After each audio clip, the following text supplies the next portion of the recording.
Check, check, check.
All right, say something. All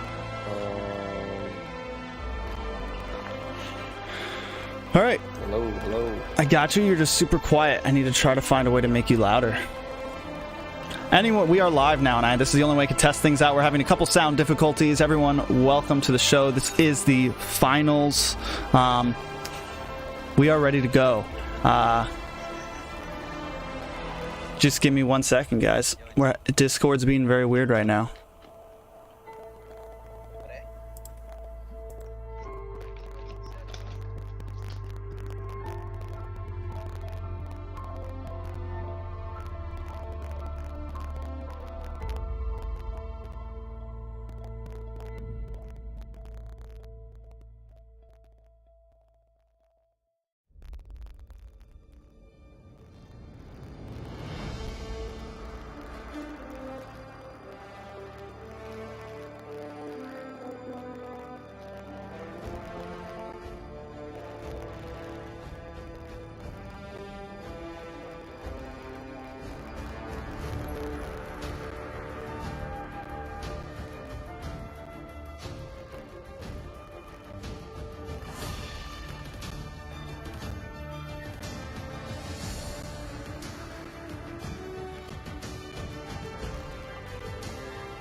Check, check.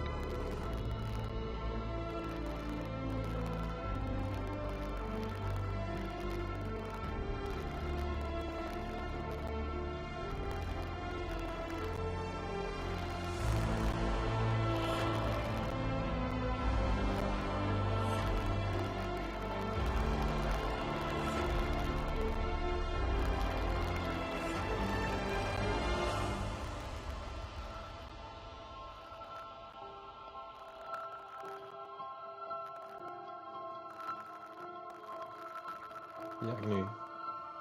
You hear me? All right, bet, run it. A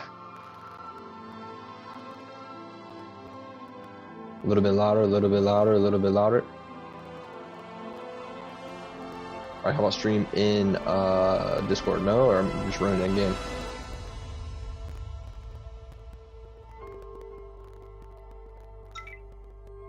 Yeah, here I come.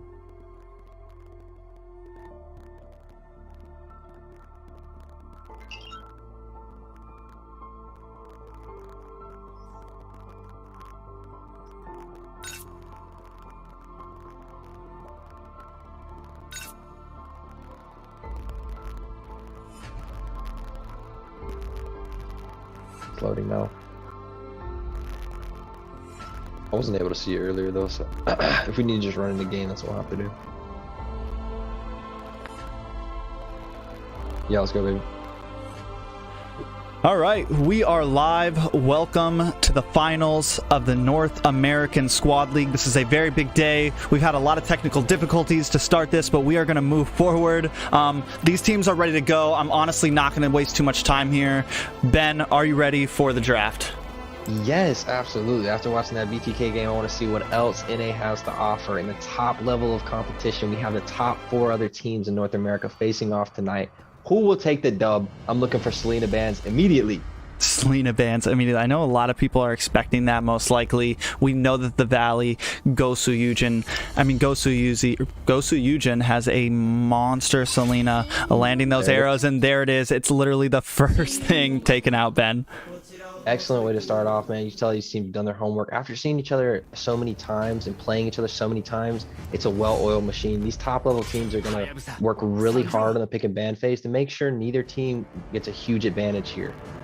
Yeah, I think, you know, I'm wondering what these teams are really going to come off with this strat. We know MLP has just played a very smooth game. They play a good early game. They can be really aggressive, and then sometimes they can play a nice late game. Both teams barely ever making mistakes. But one thing we do have to point out is that MLP did beat the Valley in the, you know, during the season. So I guess the question is will the Valley take this win this time? It's going to be the same thing, best of 3. And the question is can they? I mean, they got swept. It was a 2-0 win for MLP. So the Valley definitely needs to come at this a little bit differently, try something differently to take this win. I want to see either one of these teams take the double marksman and turn on to the 10-minute mark, right? I think both these teams are so good that seeking out like a one-way ticket through the early game and just winning it's probably not going to be an option. We could see one of these teams roll them in like the first 8 minutes and get such a lead that they can't compete. But I think at this level of play, at this top tier NA level, we're going to see these teams take it a little bit further. I don't think any team will be swept today. I think it's going to be a lot of 2-1s. Yeah, that's what I'm thinking we're going to see today also, and I'm excited to see that. But you never know, man. You know, MLP have been monsters. They finished the whole season at the top of the list. They scored out to 17 points in the end. They only lost 1 game. So they're ready. They're going to be a team to beat. If the Valley wants to get to the finals and have a shot at this $1,000 prize pool, they're going to need to do something big here. I like that both teams are really being patient with their bans right now, really kind of thinking about this. We see that Amon ban. We haven't seen the Valley use it very often. We know that TSU has a monster Amon, but I'm wondering if that was really worth the ban. It could be something that they're trying to go with their strategy, and I like how the Valley comes in with that Esmeralda ban. We know that she's been a major play in this whole league thus far. Yeah, so I'm thinking maybe you see some shield heroes come out for the Valley here, looking at like Matilda, looking maybe at a Child, looking at maybe a Phobius, things like that. They want to open up that side of the game and make sure their shields aren't hard countered. As we move in the first pick here, I want to see a top tier jungler go. You've got every marksman jungler available. You've got Roger, you've got Natan, you've got YSS. I want to see an S level pick here for both sides because none of them are banned thus far. And I think waiting until the second phase of bans here could be really risky on the jungler side. You let one jungler get the S tier and you don't get the other, it seems a little bit unequal for the hypers. Most definitely. So first pick, you know, do they go for an offlaner here? Do they bring in that Roger? We know Roger's been super broken recently. We know he's been a monster. So the question is that something that they're going to immediately lock in? Are they going to pick something flexible? We've also known Lilia has been a popular pick. Do they bring in something that doesn't reveal their whole hand here? Yeah, I mean, what do you think is the most high-level pick? The Lily is what you said right there. It goes. And I expect TV to respond with the jungler and a mage. Yeah, I think the Lilia pick's been a... it's a nice... It doesn't... You know, it's just a good pick, and it doesn't, like, put you in a count... You know, when you pop in those offlaners, you immediately leave yourself open to have the other team pick a counter for that offlane. If you bring in a jungler, it immediately leaves you open to bring in that offlaner. And as we're talking about offlaners, the Valley immediately going for that Paquito and then that gold lane Beatrix. And we know Beatrix is broken right now. Yeah, I'm surprised Beatrix made it through and wasn't first pick. I don't consider Lilia to be that top tier. There's a lot of mages kind of around Lilia. She's safe and she's got a lot of damage, right? But Beatrix is huge. And you're seeing junglers being left a little bit here. So Natan's still open, Roger's still open, YSS, you have those top level plays. Maybe the Lapu lock in because there is no Esme. Yeah, you know, I would like, you know, we haven't really seen a lot of Barats. I mean, I think right now it's kind of focusing on, you know, how do we want to deal with this Beatrix? I mean, Beatrix is just, I mean, early game, late game, mid game. We've been seeing it at M3. She's been such a hot pick, such a monster. And Sir Bossy responding with that Yuzan pick. Going to be great at getting past this Paquito, getting to that back line, and especially whoever the Valley decides to put in their back line. So I think it's a good pick. I'm still wondering if this Paquito is going to be jungle or not. He's got the Retribution emblem on. I'm wondering, like, is that what they're going to go for here? Is this just like a old skill that he's going to change soon? Yeah, I think that's just being flexible in the early draft, right? And now you can pivot around a little bit more, maybe get some counters in, right? But we do see the Matilda lock in after that Esme ban, and you could kind of see that projected. Didn't want the Esme to kind of be able to counter the Matilda, but Phobius wasn't picked on the other side. So maybe you can go a little bit more into the shield direction and pick some of those heroes that Esme would just dominate. And since Esme has been like a staple of this tournament thus far, maybe you can kind of remove that and play a little bit different of a game now that she's not there. I love the Matilda pick. I think she's super strong, but on the other side, man, YZ and Kufer are going to be able to really get to that Beatrix and pressure her.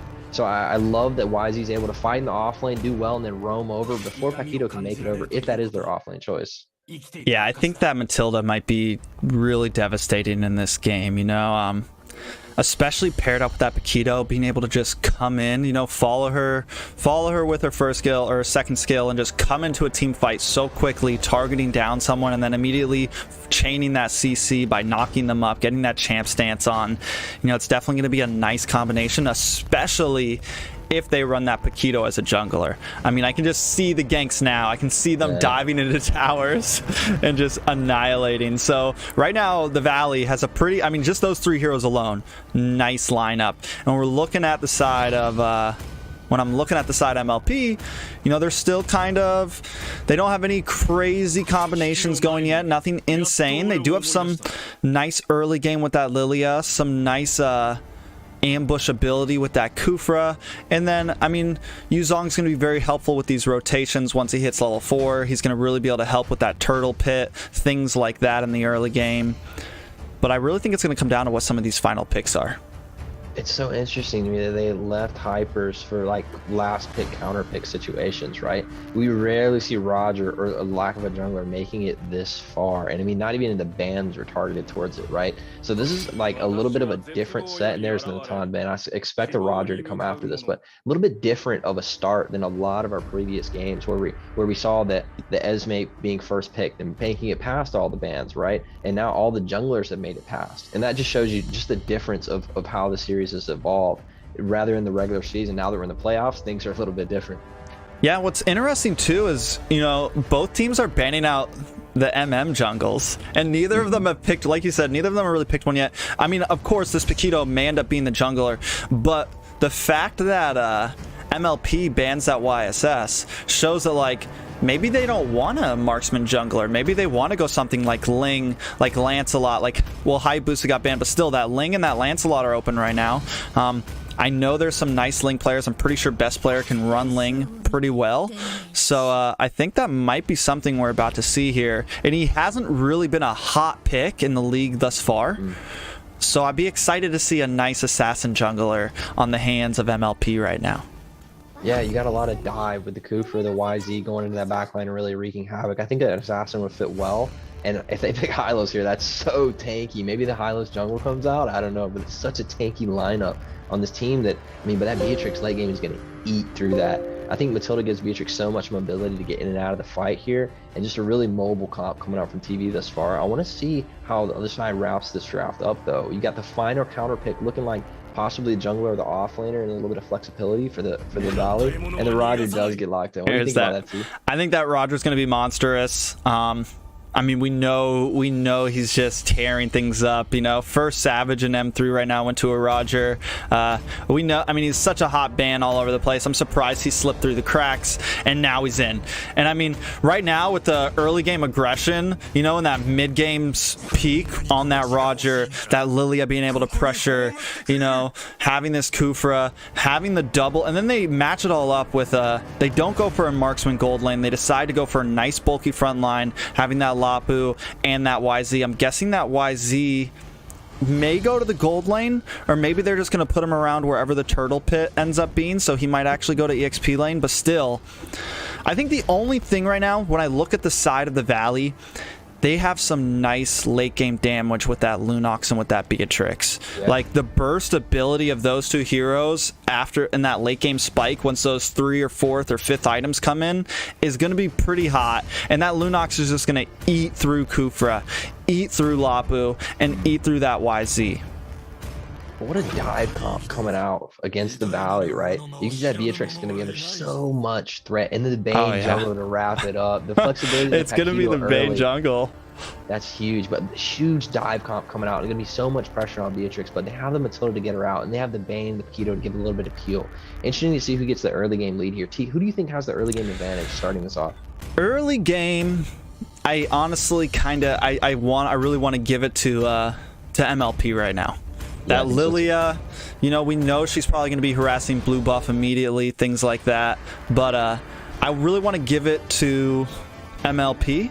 But the scalability of the Valley right now, we know Bane is going to be hitting like a truck in the end game. We know Beatrix is going to be hitting like a truck in the late game, you know. And then there is some nice mobility. The Matilda's going to help make up the lack of mobility on that jungle Bane. So I mean, I think it's going to really come down to the mid game here, and if MLP can really capitalize early on and get a kill early on, get a couple kills and just snowball with that Roger, it'll be a wrap for the side of the Valley.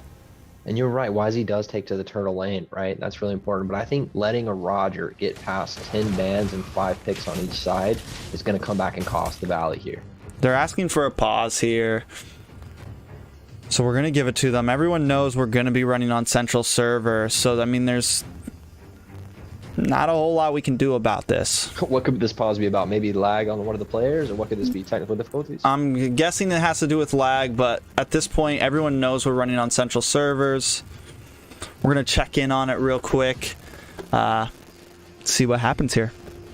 Yeah, but going back to the Roger, man, letting that go so deep and just giving the choice of so many junglers over to best player. Best player's really good, and when given an advantage, this dive comp can just steamroll. I think if the Valley doesn't do a really good job of fighting in this early and mid game, and not letting them get such a huge advantage, I think they may not make it to the late game where that scalability is going to come into play. Beatrix, I think, has damage throughout the game, right? You get in front of that shotgun, it's over. But like the Bane, the Lunox, they need time, right? And so I just think that if MLP can take an advantage right here, they may be able to sweep this game before that scaling comes back to bite them.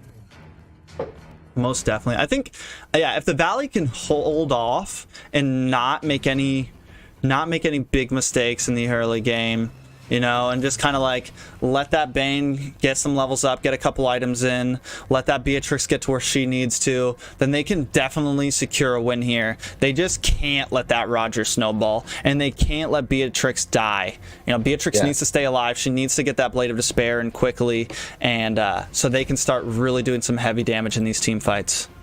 I expect Beatrix to be focused heavily here. I mean, you got, when Lapu hits 4 and Roger is going to be up there, they have so much dive and can juggle turret aggro so well. They need to get her some help up there to make sure she doesn't, like you're saying, die early. All right, so we are jumping back into this game. Looking like we got YZ up against that Paquito, and then we got Yuzong up against the Beatrix. I'm wondering how he's going to do up top there. Or no, Beatrix up against the Lapu Lapu. Beatrix just chunks out Lapu early, and you can expect that lane to go that way until level 4 when Lapu can get access to that ultimate, and that's going to turn around the matchup. But Beatrix putting a lot of pressure down. Blue does take the lead, though, and Roger's a little bit advantage off in the jungle early. Yeah, Beatrix, I mean, I think she's definitely going to have a nice advantage, at least until Lapu gets that level 4. And she went for the Flicker instead of the Purify, so if she whiffs that Flicker, or he's able to time his a little bit better, then he can definitely capitalize on her. But it's going to be a rough road for him these first couple levels. Yeah, you can see the Valley already rotating up there to make sure nothing happens to that Beatrix. No dives from Cooper, nothing, and Roger's just down here farming away, almost level 4. Interesting to see that Beatrix did take the Flicker. Lapu's already burned his, so much early advantage and pressure that Beatrix is putting out. If Lapu can just hold on for a second and then dive when his power spike comes, I think it's going to be an interesting change of pace. Yeah, I like the pace from both teams. You know, we talked about the Valley kind of playing it slow, but here they come onto this Kufra deciding to disengage. But right now, all of Valley up in the top. We see this Roger sitting the bot, ready for this turtle. I feel like we may see this Kufra start rotating down, but Kufra in a bad position. Beatrix doing some nice damage onto him, but backing off. I like the patience of both teams, but in the mid lane, best player getting first blood onto Lunox. That is a big play right there, Ben. We talked about it, that Roger making this so late in the pick and ban, and then now has a little bit of an early game advantage. This is a dive comp. If Roger gets fed, he has so many options with his teammates to juggle aggro and dive the backline again and again and again. With an early game advantage here, MLP could take this without the Valley ever really being able to get into this game. Interesting to see how first turtle goes as both teams approach. Yeah, look at Katsu sitting here with the first skill, ready to go. But he decides to kind of back off. But I mean, getting that first blood and letting it go to Roger is going to be huge. You know, we already talked about how they have an early game comp, and if they can push this, get maybe another kill or 2 more kills, and it's over. And look at Katsu coming in onto that Matilda. Matilda forced to run back to base, but this is definitely going to give MLP the advantage on this turtle pit. Gosu Yuzi, though, sitting, champ stance, ready to go, but Zoltra, being the tank that he is, able to zone it off, and best player gets the first turtle, Ben.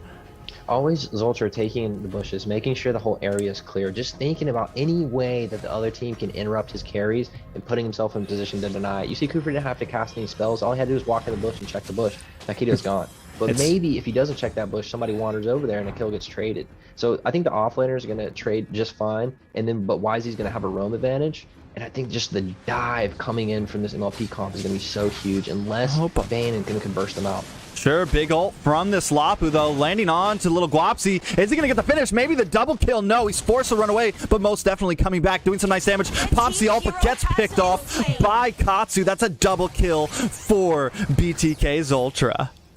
And on the other side of the map, they try to dive pack, but it doesn't really work out. So a sum trade for 0 right there. Honestly, 3 up on MLP. We talked about this early game being a problem. The Valley cannot let them take off from this game, because if they get an advantage where they can start diving turrets, Kufra, YZ, Lapu, they're never going to stop diving. It's going to be rough. I mean, we're 4 minutes in, 1000k gold lead. It's only going to keep growing at this point. The Valley cannot make these mistakes. I think, you know, Bane's doing all right. I think at this point, they maybe need to kind of they can't let this Beatrix keep dying. I think Matilda kind of needs to hug a bit more on this top side, and hopefully the rest of the team doesn't get caught in any bad situations. The next turtle's up in 27 seconds. The Valley most likely can't even contest it, but we are seeing a little bit of fight. In comes Roger, though, onto this Matilda. He gets that dash, but he's forced to kind of back away. And I mean, MLP playing a smart and safe game right now, not overextending, Ben. Yeah, really taking their advantage and then walking away. We talk about high-level teams, just knowing when to back off. You take your advantage, go home, and then take somewhere else on the map right here. You see him pushing in the lanes and then rotating the turtle immediately. This will be the second or third turtle going to MLP's way. Second Huge turtle. early game advantage starting off. You've got best player at 1-0, and you got now Cooper at 2-0. He's going to be hugely tanky. Yeah, he's taking the turtle, but up in the top lane, the Valley trying to make a play onto Jacqueline Hyde. He is a Lapu Lapu, does get dived under that tower, and now Matilda's able to come in and finish off. But Roger does get another turtle, is getting more and more fed. I'm sure that gold lean is starting to pump up. Yeah, but we talk about that. When you're losing, you don't try to go face them head-to-head. You make a play on the other side of the map. And it's great to see the Valley do that. Start playing your own game a little bit. Stop trying to rotate around the Roger. He is Farm City right now. They go and make a play on the Lapu with their strong Beatrix to do all the damage with a little bit of Bane Burst. Another dive Bane. Another dive onto Nicolette. Gets taken out. Katsu. BTK's Ultra trying to do something, but just not enough. We have all three members of the Valley in right now. Make that 4, and they are pressuring hard. But then in the back lane, Lapu, Yuzong and best player trying to do something in the spot lane, coming in on this Paquito. He popped that champ stamp, able to knock them up under this tower. He's doing some nice damage. Can he get away, though? He's getting, oh my god, the escape, Ben. The man escapes. Paquito's making a magic trick over in the bottom lane. I don't think it's great to dive Paquito. They've tried that twice now and it hasn't worked out. So I want the Roger to go elsewhere. Pick on the Beatrix a little bit more. Pick on the Bane, farming in that jungle. He's kind of alone. Matilda's kind of playing towards the Beatrix. Pick on him a little bit. Paquito's showing that you can't dive him. In the mid lane, while we're watching that in the bot lane, Cooper does get caught out trying to save the mid lane. A good ulti, but it's not enough against 4 members. And he can't really trade that damage back when they can juggle turret aggro, right? So a little bit of a misstep from MLP's Cooper. Yeah, I feel like the Valley just, like you said, Roger definitely spending a little too much time in this bot lane, I feel like. And the Valley just completely taking advantage of it. Taking that top tower, taking that mid tower. Even though it felt like the Valley was behind, they've now taken 1,000 gold lead. And this is where MLP does not want to be. You know, this is a side that they definitely don't want to be on. Because now... Yes, Beatrix is only 0, 1, and 3, but she's starting to hit pretty hard. You know, she's starting to finally get that first item in. She's got Blade of Despair in. It looks like she may be working on Demon Hunter Sword here. There's a tanky lineup. It makes sense. Good set by Cooper coming in. Good set by Kufra, followed up by best player, but he does survive and he is able to take out Guapsi, but in comes the rest of the members of the Valley. Matilda pops out onto Roger, and Roger is about to go down. We've already seen BTK's Ultra go down, and Selena Oliveira is able to finish. Another kill happening from that Beatrix on to that Lapu, and that is a 3-for-1 trade to the side of the Valley, Ben. We talked about this, and I think there's just a couple of mistakes here made from MLP, focusing on Paquito and not playing to the win conditions of the rest of the map. And now we see that scaling coming over, right? Now the YZ isn't much of a threat. Now the Lapu can't really dive anymore because he's got a little bit of damage on Lunox and Beatrix now. And the Valley's starting to take over this map state, and I think as this game progresses, it's only going to get worse in the 5v5. In that turtle fight, YZ was actually in the bottom lane. So it was a 4v5 in the turtle pit, and he was clearing a lane. It was just a little bit disjointed from MLP, not aware of the map. Yeah, it seems like... I don't know exactly what's happening here, but right now it just seems like the Valley is winning these team fights completely. The CC of that Paquito's helping so much. Matilda targeting who she needs to. They were able to zone out, and look at Serbasi caught in a bad spot here, but that passive did pop, so it's going to give him a little bit more sustainability. He's able to outrun the ult of that Bane and just survive. And the Valley, not over pushing their stay, decide to go back and maybe secure the next Lord. I'm seeing it. I think they might take this first Lord of the game. Yeah, this game is completely flipped over on its head. Now we've got a little bit of scaling come in, and MLP just made a couple mistakes and let the Valley get a little bit later in this game. We talked about after that 10-minute mark, things completely switch over. The Valley starts taking advantage here, and when that team fight groups up as a 5v5, you're going to get shredded. You've got kind of like a half marksman in Roger versus a badass marksman in Beatrix coming in a 5v5 with a little bit of peel on each side. Beatrix is going to eat that up every day. Yeah, most definitely. And because of that, like, engage. Like, if they don't, I mean, the ultimate of Beatrix comes in and just stops them in their tracks. You know, Roger has to run in face front. You got this Kufa who's got to come in and engage. So I think it's going to be tough. They need someone to kind of flank around and hit that back line, and the Lord just gets completely demolished. But in comes a fight. Serbasi popping that dragon mode, coming in, doing some bump. Matilda hitting that ultimate, but is going to go down to best player, and that is a member down for the Lord. Do you think it was worth it, Ben? Absolutely worth that. Trading Matilda, and she's already 3-1. She's got her items. She's a little bit ahead of the curve. She's going to be tanky as it gets. She's already scaled ahead of the match. Trading that for Lord, I'll take it every day. Now, that does limit the Valley's opportunities and what they can do now with that Lord, right? And you're seeing MLP group up in a 5-man, ready for a dive while they're 1 man below. Yeah, I think they really want to take this mid tower, you know, or maybe respond with something. They push that wave back enough, so now all they really have to worry about is this Lord. Roger going down to grab that red buff and be ready for any wave that tries to take that tier 2 bot lane tower. And I'm pretty sure they should be able to handle this, but all 5 members of the Valley ready to push this engage. They want to take something in this Lord, and they are going to. But the push keeps coming. Paquito getting that champ stamp onto Serbasi. We do have Zoltra setting up, ready to maybe get a set, but the Valley, patience of ever, decides to switch lanes and move to the mid. Most definitely popping that ultimate. In comes Matilda, heading on to Jacqueline Hyde. They take another tower. The battle's going in. Serbasi a little bit overextended. He's forced to go back, and now down goes Zoltra. Most definitely able to get the kill. And then K following up and taking out Serbasi. This looks bad for MLP. Yeah, a lot of objectives are about to go down. Right in that last, as they rotated over the top, Roger was clearing his red buff, and he saw Beatrix in the bottom lane. I expected him to go intercept that roam and destroy the Beatrix, but it didn't happen. He prioritized red buff over stopping Lord in the team fight. Yeah, but are they over pushing here? Some big damage on to Gosuyuzi, but they do back off, and I just love how they keep on backing up a little bit. But the damage from Beatrix right now, I think she's going to have to start being a ban pick if your team isn't there to first pick her. Yeah, she's been a first pick constantly, Esme or Beatrix, right? And now's maybe another team. Bane does push her back off. I don't think we'll see an engage, but one inhibitor down early, right, for the Valley re-engaging. Yeah, Zoltra just completely missing the flicker, but look at them coming in. Nicolette doing some huge burst damage and taking out that Beatrix. Gosuyuzi quickly responding back by taking out Yuzong, but best player on the rise here, chasing down this Matilda. I think he is going to secure the kill, and he does, as Nicolette zones off the rest of the Valley in the mid lane. This could be MLP's chance to turn things around a little bit.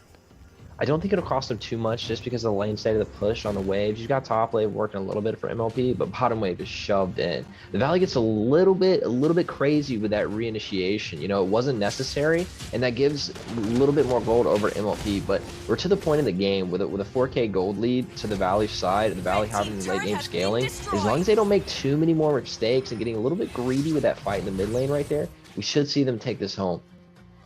Yeah, the Valley has a nice lead, but you know, Roger's going to scale also. We're going to start, like, the tankiness of these offlaners is finally going to start coming in, but I don't know if it's going to be enough. You know, we're at 13 minutes. The Valley has a huge lead in gold. And like we've been talking about this whole time, the damage of that Beatrix is only going to get bigger. But in comes the hit.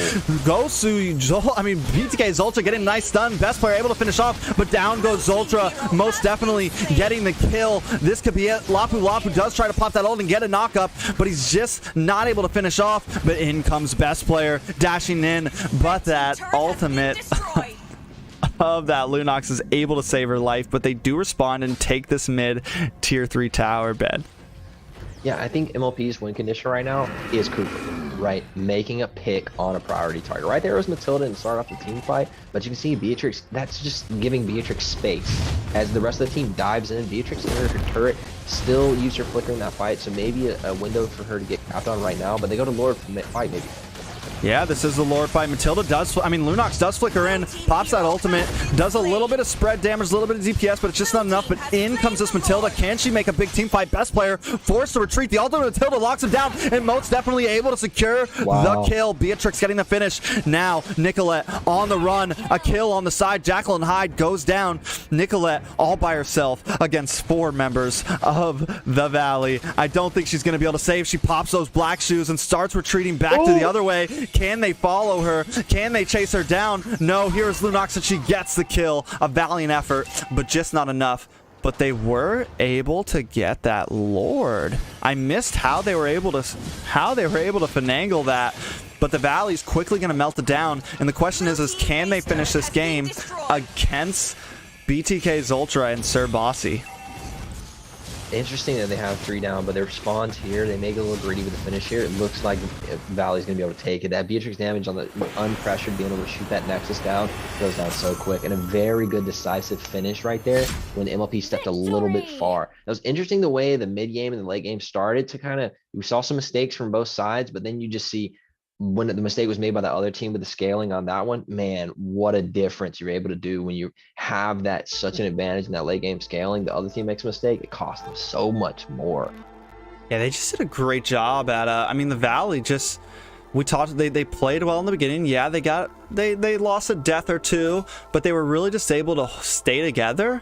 And once Beatrix locked in that Blade of Despair and that Demon Hunter sword, I mean, it was just a wrap. And then Bane, even though he went 0-3-7, just did such a good job at kind of like controlling the tempo of the team fights, because everyone, you know, you don't want to get next to him. He pops that passive, and those basic attacks just become meteors, man, just chunking out people's health. And with that, and then also goes to Yuzi picking people off, just overall the damage of the whole team scaled, and there wasn't much. It seemed like Sir Bossy and Lapu Lapu just weren't able to take the brunt of attacks. You know, I think that Demon Hunter sword played a big part in it, and they really just, and then they did a great job at focusing on best player also, Matilda always having the ultimate lock him down.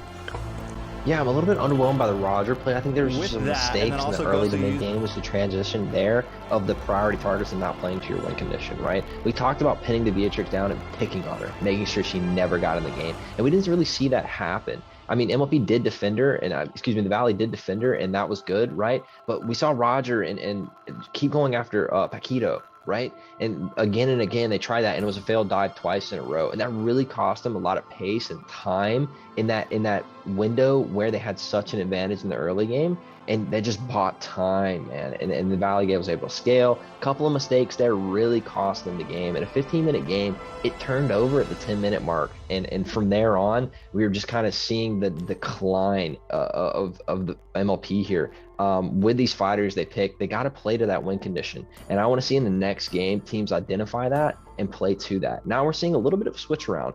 I believe you told us earlier that last time these two teams played, it was a 2-0 wipe by MLP, and now the Valley takes the first game. So this is a huge transition in the pace of this, and I think that just goes to display the high level of play here. And when one team gets an advantage, these teams are good, man. They're gonna take it all the way. Love to see the comeback from the Valley here, saying, hey, you beat us the first time, little chip on our shoulder. We're gonna show you what we can do in this next game.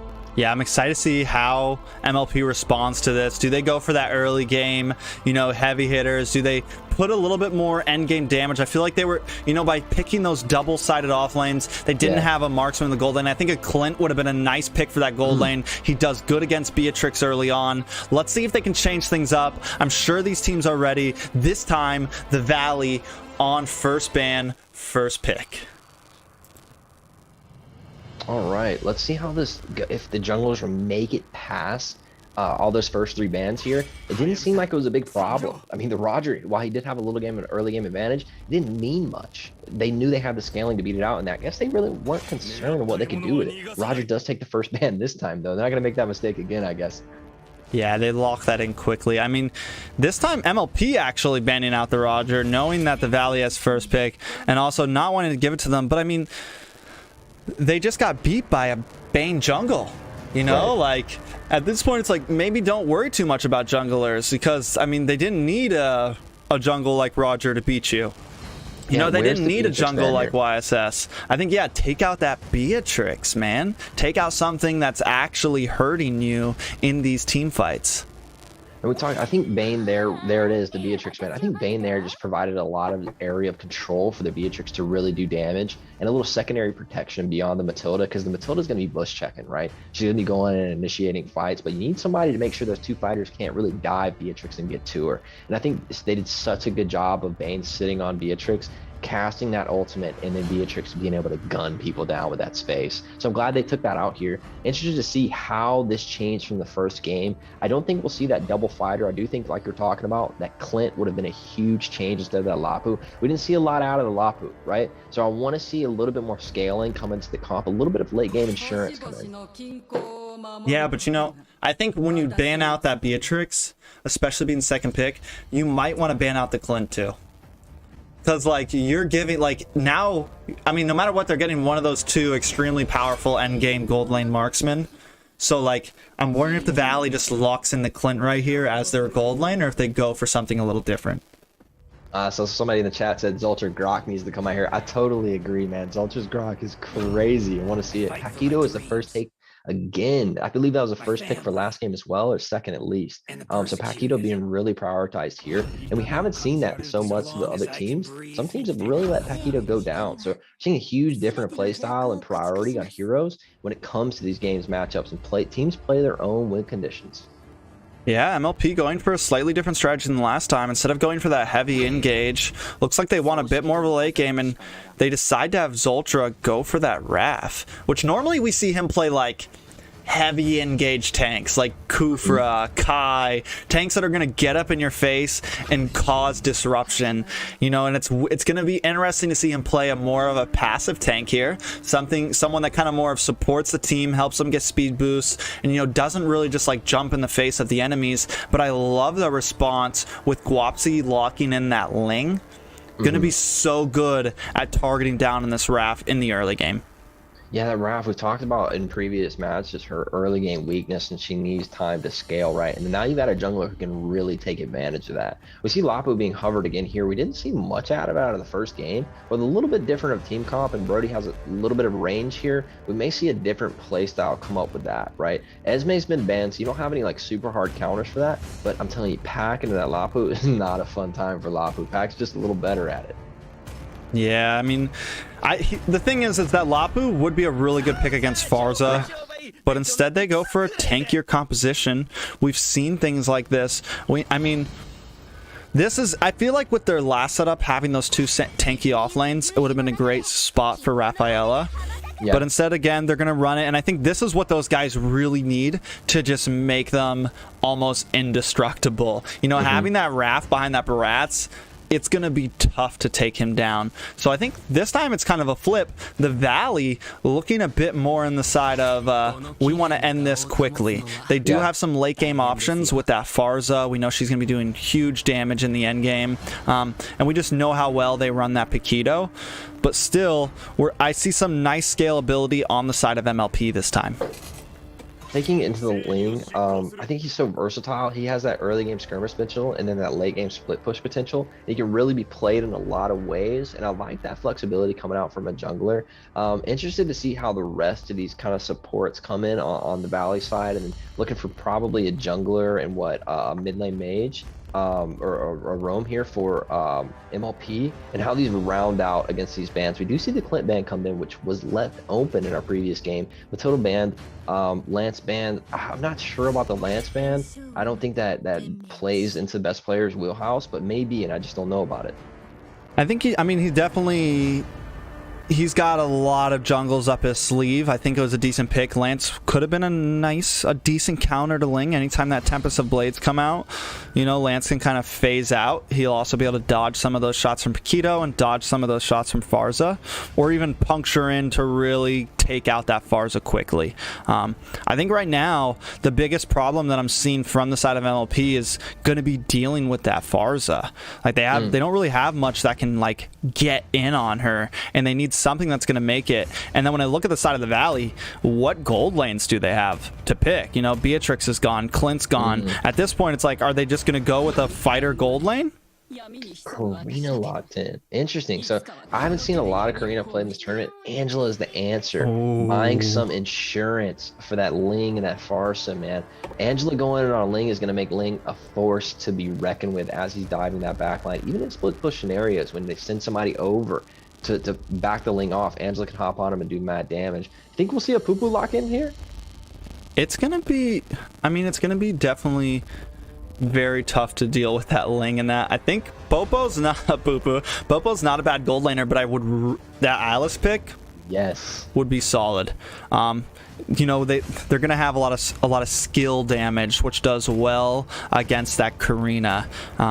It's gonna do really well again. I really am kind of wondering. I'm a little iffy about that Karina pick. Yeah. But I like that too. If that Karina comes in, they can lock it down with the ult first skill stun. Both teams looking pretty solid right now.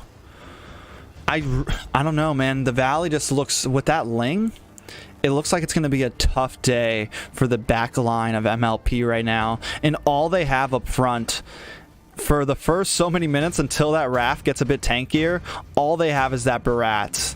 You know, they're going to be very squishy in the early game with that Lilia and that Rafaela in the mid lane. Like, if Ling really wants to push it, if he can cop a couple early game kills on one of those two, it is going to be tough game for MLP.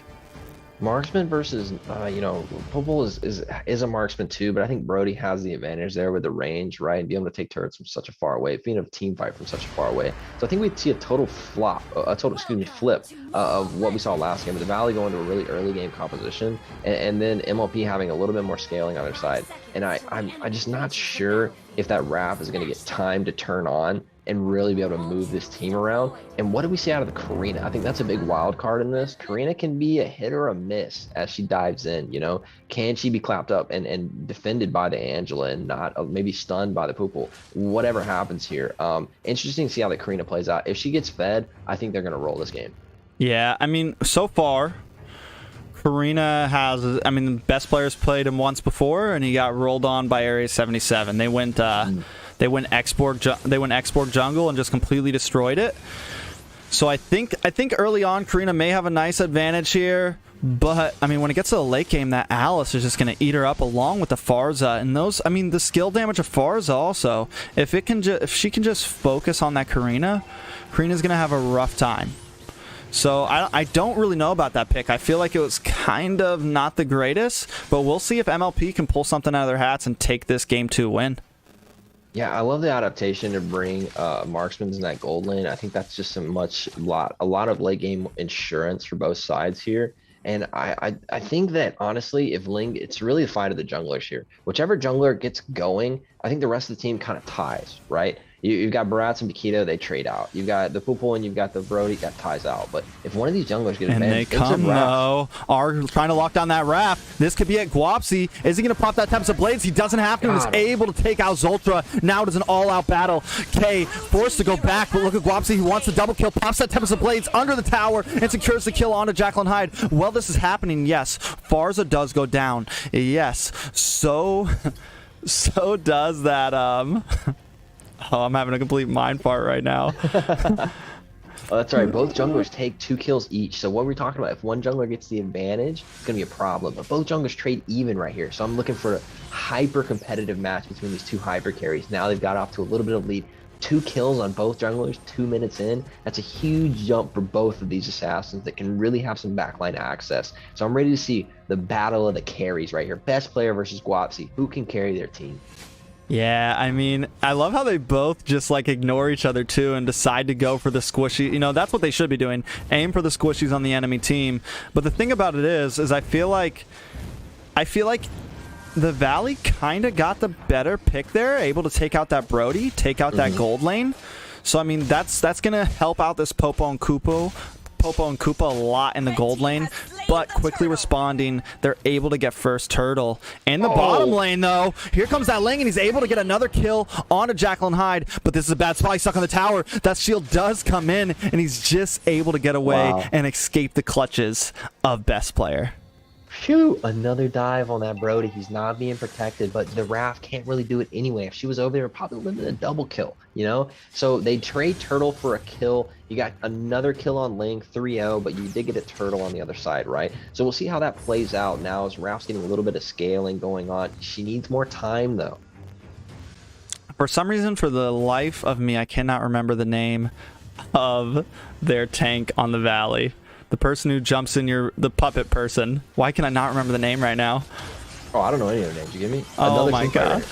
Another team fight, but this time best player goes down. Nicolette on the run. Lilia maybe taken out. Kay gets the kill. Nice play from Farza. And now Sir Bossy's caught in the turtle pit. Knocked up by that Poquito and taken out by Guapsi. This could be a 2-0 sweep tonight, boys. Ling off to a rapid start. Karina takes the L right now. Now Ling's 5-0 is completely going to dominate this jungle. Anybody that steps up is going to get rocked. Yeah, they should not be stepping up. I feel like Katsu a little overextended. Raph taking too much damage, but they do get the kill on to that Ling. That is a good stepping point. Nicolette pops those black shoes and just escape by the hair on her chin. But MLP not wanting to surrender yet. It seems like Karina definitely has the damage, but as long as the Valley can stop her and keep her away from that Ling and keep her away from the squishies on the side of the Valley, they can probably hold out and keep winning this game. Yeah, a little bit of an extension from Ling, but at 5-1, 3-1, you still got the advantage, right? And Ling's just so versatile. Karina has to pick in those team fights and she has to finish it off, right? Ling can go split push and win the game, though. So I think just the option a little bit more. If Farsi's getting dived here, she may, Raph, excuse me. Yeah, the Angela comes onto that Ling, and they're, like I said, they're just aiming for this Raphaela. Another kill onto Zoltar. Nicolette, I don't know if she has black shoes. She does pop them. Is she going to be able to get away, though? A nice hit from Jacqueline Hyde, but Ling does not want to give up. The tower dives. The disrespect is there, Ben. Yeah, Ling's, you can expect that from him all game, and if he ever stops doing that, he's giving them the pace to get back in the game. It's a really tight game as we move past the 5-minute mark. Teams match to gold. You know, I love this Angela and Ling pick. It's not something you see all the time in North America, but it was a popular pick last season in MPL, and I'm really excited watching the Valley run this combo. He just does so good at diving in, chasing down these people, and not having to worry about it because Angela has his back with that shield and that heal. Brody's getting focused down, and he has no help, honestly. There's no person that can help him here with Ling's ability to rotate the map and just dive him again and again and again. We'll see what happens here as the turtle's being prioritized. Yeah, we are seeing, it looks like MLP definitely has a nice foothold, but most definitely sitting here, champ stance, ready to go. But the Odetta's welcome does pop. He's able to dash out of it, and that is it. But we do see best player maybe zoning in, wanting to get the kill here. He gets knocked back. Angela's ult is ready to go. It has not popped yet, though. Sir Bossy and best player deciding to disengage. You know, they are still staying objective focused. They've evened up the gold lead. It's 7-3, but the gold is almost exactly even. I mean, Farza, though, getting picked down, though. Big damage from Jacqueline Hyde. He pops those torn apart dreams, but in comes that Ling, able to take out Nicolette, doing a great job at focusing that back line.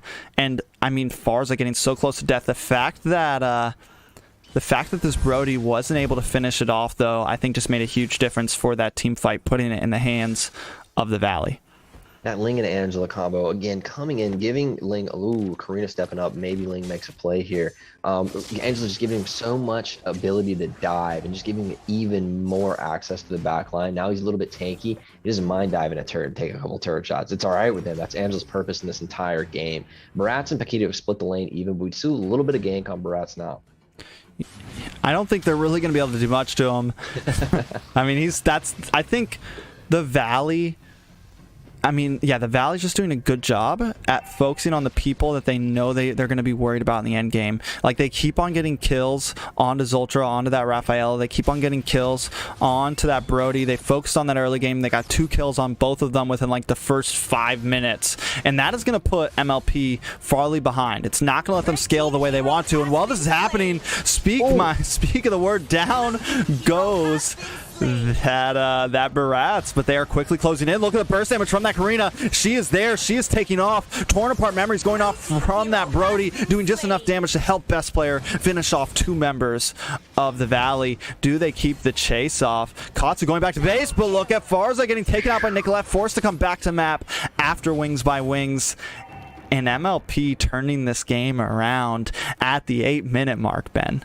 A little bit disappointed with Link's choice of target selection there. He does kill Karina in the mid lane, absolutely wipes the floor with him. What an advantage for Link coming out. A little bit disappointed in Link's target selection for that team fight, though, as he was took to his blue buff. He had Raph diving a turret and taking a couple turret shots, right? Easy pickings. But now we're getting to the point of the game where Raph is getting to the point where she's annoying now. I do like to see Zoltron on harder tanks, though, more engaged, focused. I just think it plays more into his wheelhouse, but you can see him here being very versatile as Link dives again. Yeah, they dive in, and then the stun comes from Popo. They do get the finish off. It goes to Angela, but still Ling on the back line, though, getting second skilled from that Brody's forced retreat. Torn apart memories going off, but while that's happening, Farz is able to secure the kill onto Nicolette, but Brody is starting to scale. He wants Guapsi. He wants to take out that Ling, and is he going to? Ling forced to jump on walls and get out of that fight, and for all of that, it's a 2-for-0 trade, but the Valley still not able to take that mid-tier tower. Yeah, and you see that the Valley can't go back and take Lord right now. They don't have the tankiness without Paquito there or Pupu's dog being in there, right? And honestly, I think this kind of plays into MLP's side, taking this a little bit later, stalling, getting a couple kill trades, and you walk back in the mid lane for a burst. Yeah, Farza, though, doing some good job. Tempest of Blades coming down. Kay able to get the kill onto best player. Sorry, we're getting a little tongue-tied. The fights are just coming so fast. Torn apart memories going off, and Nicolette secures the kill onto Angela. That is 2 members, or no, a 1-for-1 trade. MLP just doing a great job at responding to every one of these team fights, but Zoltra in a bad spot. That is going to be it for him. They're able to get the kill. Farza starting to scale 4, 2, and 5. Those hits are starting to come in, Ben. Got the kills on the gold on the right carries for TD, right? But I'm just a little bit worried for this Karina pick. I'm not seeing it work out. There's just too much burst. They didn't get the early game advantage to where she can just roll the game. There's too much damage in the backline for her to dive into. She's getting smoked as she dives in. Yeah, Karina, I mean, she has the damage, but I think checking on the items real quick, I'm wondering, are they building her with a little bit of tankiness, It seems like he's just going full damage, and I feel like every time he goes in, he's just going to get stomped. But Ling also, the thing that Ling has right now, he has that Angela, so he can build he can build damage. He's gonna have that shield, but Paquito might be a little overextend here, but the stun from that Koopa is just saving the day every time. Able to zone or able to engage. I think the Popo and Koopa was overall a good pick here, Ben. Yeah, honestly, he brings the marksman, but it brings him with a hard stun, and that dog's a little bit tanky. Pick up turret shots, can take the Lord and turret. I love to see how they're playing it, really using that in the backline to stun a carry when they dive too deep. And this Farsa just providing so much moaning. A little bit of Tokyo love with the recall in the mid lane. Love to see it. Nicolette's way deep. Yeah, they're definitely pushing in. I love Ling going to the top lane right now, getting the split push in as Lord gets taken out at the bot lane, but he is most definitely going to secure this top tower. But Jackal coming in. Can they do something here? He does jump on a wall, he does get away, and they are able to save that top lane tower by the skin of just 10% health. Oh, backing on the Karina on the top lane. Does get away, interestingly, but you see Link starting to pick the map apart. He's got such a lead. When he split pushes, it has to be answered, and it's almost to the point now where you can't send one person. He'll roll them with Angela, right? So you got to send 2 people, and what an advantage that opens up the rest of the map state as they're pushing in mid, constant pressure on it. And will they peel back and take the rest of their jungle? It's already gone. Nothing left for them to farm. In another pick from Bush. Ooh, a big pick coming in from K, able to take down Jackal and Hyde. Brody, the major damage deal on the team. In comes Odette as welcome. He does pop the flicker too early, though, and most definitely able to get out. That is an ult gone for that Barats. This might be the chance that the Valley needs to secure this mid lane tier 2 tower. But again, they decide to back off Ling, just taking objectives. The rest of the team, he doesn't really need to help them out. They're bulky enough, they're able to deal with it. And the zoning of that Farza and the damage scaling of her right now is just letting Ling move around the map any way he wants as the rest of the team keeps pressure and keeps MLP in their base. I think a little bit of a tunnel vision from the Valley, a little dive on Brats. I don't think that's the one you want to be diving on the turret, though. They may have stepped too far here. It's 5-member stuff. Oh, God. A big kill on to best player, but Jacqueline Hyde quickly responding by taking out that Poquito.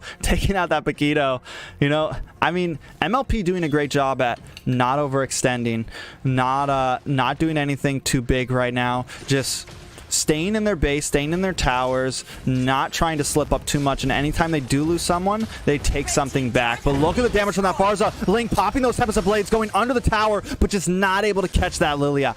All he needed was an inch or two, another foot or two, and he would have got that, and it would have been huge for the Valley, but he wasn't able to finish. They've got so much wave clear on the side of MLP. Being able to have the Lily and the Brody just sit back and destroy minions, they're buying time for themselves to get back in this game. 4K gold down, but now they can turtle into their base. His Lord's not up for another 30 seconds. I think MLP should play defensive here. Let them extend too far. This lane keeps diving. What if Bratz get an ultimate on him one time and you catch him and Angela? But the Farsa is providing such good area of effect. They prevent them from being able to defend turrets, and that's how they got that mid lane. By Farsa just staying there, ulting them off, and finally they're able to rotate and clear out the final turret of the outer rim.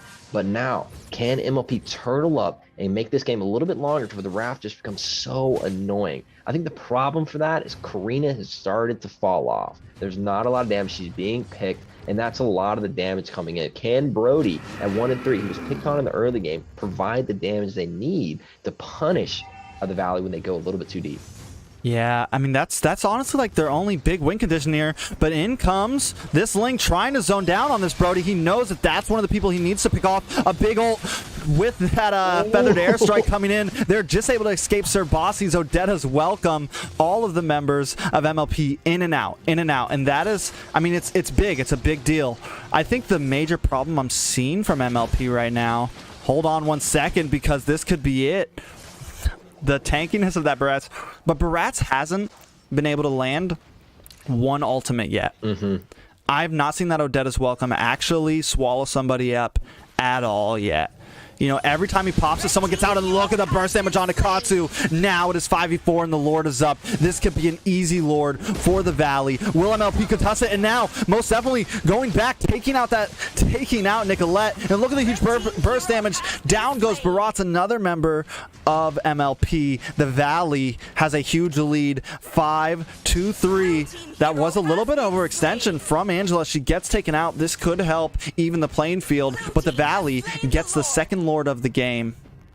Can they finish it here? Maybe punish, now that Angela's dead, punish somebody who dives too deep, right? MLP's not buying the time that they need, and honestly, right there in that team fight, they just got picked off one by one. It's a solo queue failure, right? Have one guy walk in, and then the next guy walk in, and then the next guy walk in, and you all get rolled by the 4-man standing there, right? As Lord's burrowing down here, I want to see MLP catch somebody off, but Angela's back up, and she does have ultimate in 7 seconds. I believe they'll be in time to dive again with Lord. All lanes pushing at the same time, perfect setup. She's going to be able to just jump right onto the slinger, right into whoever they need, and in comes the Lord, crashing the first lane along with Tempest of Blades to kind of cause a little bit of disruption in this team fight. The Angela is on that lane, and they are engaging. They want to try to end this now. Will this be the 2-0 sweep? A nice stun from Popo, almost taking out BTK's Ultra, but it's just not enough. But now they're responding. Nicolette doing some nice damage onto Popo, but he's able to just flicker out, and down goes Nicolette to this Paquito, and they cannot seem to take out any members. Torn apart, memories going off, but it's just not enough. Best player does secure the kill onto Angela. That is a 1-for-1 trade. MLP able to survive that clash, Ben. It's just not the right heroes they need to be killing, right? They're killing Angela again and again, but you need the Ling to die. You need the Farsa to die. You got to kill the Pat. You got to kill somebody else, because Angela, we saw she ulted from the base and joined that fight when Ling was mid-ult diving, right? And I love the setup from the Valley. They're pushing all lanes into the enemy base at the same time, guaranteeing themselves 3 inhibitors. As they go back and reset the map, MLP is going to set a gank here. Can they catch somebody off in the mid? The burst damage from that Farza right now. You know, I want to take a look at the item builds real quick. Looking at this Brody, I mean, hopefully what he's working on now is this last item is that Athena shield, because he just can't seem to do anything against that Farza. I think everyone on the team of MLP needs to have Athena shield right now, because she's just doing so much burst damage. And then it comes that Tempest of Blades, able to take out Karina, and now they're zoning in on Nicolette. That is 2 members down already in just a few seconds, and they are closing in. Guapsi wants to get the finish here. Look at the recalls. The Valley feeling confident. Barat's forcing the flicker back to his fountain. A bottom wave minions coming in. Can the Valley finish this here? The nice ultimate from Farza, feathered airstrike, making sure that Paquito able to take out Zoltra. This could be a Surabasi going down 10% health. This is it for the base, and I think the Valley takes the second game. That is a 2-0 sweep, and MLP is out of this league. The Valley come with a huge statement in that. Oh yeah, you 2-0'd us in the regular season. We're going to 2-0 you in the playoffs as they make their run for the championship here. So that does lock their spot in for the championship match. Congratulations to the Valleys being able to come back from that. It looks like they learned from the previous matchup and honestly just outplayed them here. I think there was a chance early in this game for MLP to get in this, but the Karina just never really took off. The Raph took too long to get going. I think putting Zoltra on a Raph here was a mistake. I wanted a hard tank, somebody who can engage, plays toward his playstyle, and gives Karina that setup and gives Brody that space he needs, right? They had the wave clear. They didn't see a lot out of the Brats. I think that was a little bit of a dud of a pick. We didn't see too many ultimates, and most of his flickers were defensively rather than eating somebody and flickering them into their team or something like that. Huge game from the Farsa, huge game from the Ling with that Angela Insurance. Honestly, the Valley played that so well. I really enjoyed that match, T. They really did. They did amazing. The Valley just showing us a completely different face than what they showed us last time up against MPL. I feel like that Ling, we know that this man has a monstrous Ling, and they left that open thinking they can handle it, and we saw them just tear that apart. If you want real quick, Ben, I'm going to be pinging these teams. If you want to give these guys a little bit of breakdown of what happened in that game, some of these item bills, who you think the real MVP was on these teams, I'm going to get these next teams ready. Yeah, go ahead. I'll take it away, man. So like I said earlier, I think the Karina just didn't compete with the Ling. I think just the jungle v jungle, this jungle diff right there, honestly. And the focus on Brody early was so smart. I think if you're going to let the other team get Ling, you need Peel for your backline carries. And with a Raph, that just doesn't offer it. So I think when the Raph was locked and the Ling was picked, it might have been their death sentence right there, because the Ling just has access. And then you pair him with something like Angela that gives him a little bit more insurance. Wow, the dive ability of Ling, man. And that opens up Farsa to just stand in the back line with no pressure, because Ling's balls deep on the enemy team, right? And Farsa's just ulting for the burst damage where Ling can clean it up. Didn't see a lot from the Barats, and I was actually pretty excited about this pick because we saw that in BTKs and some of the M3 matches where Barats would eat somebody and then flicker into his team and completely render the front line or a carry useless after a dive. So I wanted to see some eats on Ling, so maybe some packs, something like that to punish this dive comp, but we didn't see it come in. I don't think not even once he got a good ultimate off. And we talked about the Raph just not being one of what I would think is Zoltra's like go-to, or what I love about Zoltra's gameplay. And what I love about him is he's able to get into bushes and set the entire team and just really think ahead of the pace of the game, put himself in positions where he can completely cuck what the enemy team's trying to do and set his team up for success. And you see him a lot just standing in bushes in between rotations to make sure the enemy team never gets to him. Raph is not somebody who can be in that position to do that. So I think that was a little bit of like kind of what went wrong in this game for MLP and what went really right for TV. You see Ling, what a build. Going for the Demon Hunter because he knows he needs to punch through that Barats, but honestly, he backline dominated these teams, right? And the stun coming out from Cooper was so good at blocking that Karina when she dove in, because she doesn't have an escape after that. It's a one-way ticket, right? Unless you get that kill and reset. And so that stun right when she dove in was big. I think honestly, the pack played well, but I don't think it was like a huge part of this win condition. I think the Barats was just so underperformed that the Paquito just kind of started to collect things as the game went on. So as we talked about, the Karina and the Raphael, I think were not too great. Interesting that the Valley was able to pivot here and take 2-0 and sweep a team. And we talked about how that top level play, teams probably weren't going to get sweeped. And that was a completely wrong prediction, right? We said that there's going to be some 2-1 matches here. We're probably going to see a lot of 3-game series. But here, there's 2-0 and it was a quick one. Wondering what TSU and who else is our second matchup? Area 77 versus TSU. We're going to jump back to this caster desk now. I'm excited for this game. I'm excited for all of these games tonight, and MLP, the dominating team of this whole season, mostly the favorite. I mean, the favorite to win this whole thing after the season, just got swept. Will we see some more upsets? Area 77, definitely one of the favorites here, but we know that TSU are not a team to be messed with. This is a team that regularly plays in events. We know they are monsters. We know that they are ready for this game. Can they take out Area 77, though? Area 77, started the season off not the greatest. They had 2 series losses off rip, but then winning everything after that, having a total series record of 5-2, and being at second in the whole bracket. TSU sitting at number 4 right now. So definitely the favorite is Area 77, but I think if there's a team that can beat them in this lower set of the playoffs, TSU has that capability. We know that TSU has a nice gold lane Amon, has a lot of variety to their picks, does different things. We've seen them use the Uranuses, things that we haven't seen other teams use. So will they be able to make this work and do something to Area 77? The problem is, we saw it when Area 77 went up against TSU. They let TSU have Clint, and Area 77 just completely countered that Clint. They sent 2 people up to that gold lane early on in the game and got a kill or 2 on him so quickly. So I think the plan is that TSU has to do something a little different this time. Has to kind of change up their strategy because they lost to Area 77 in the season.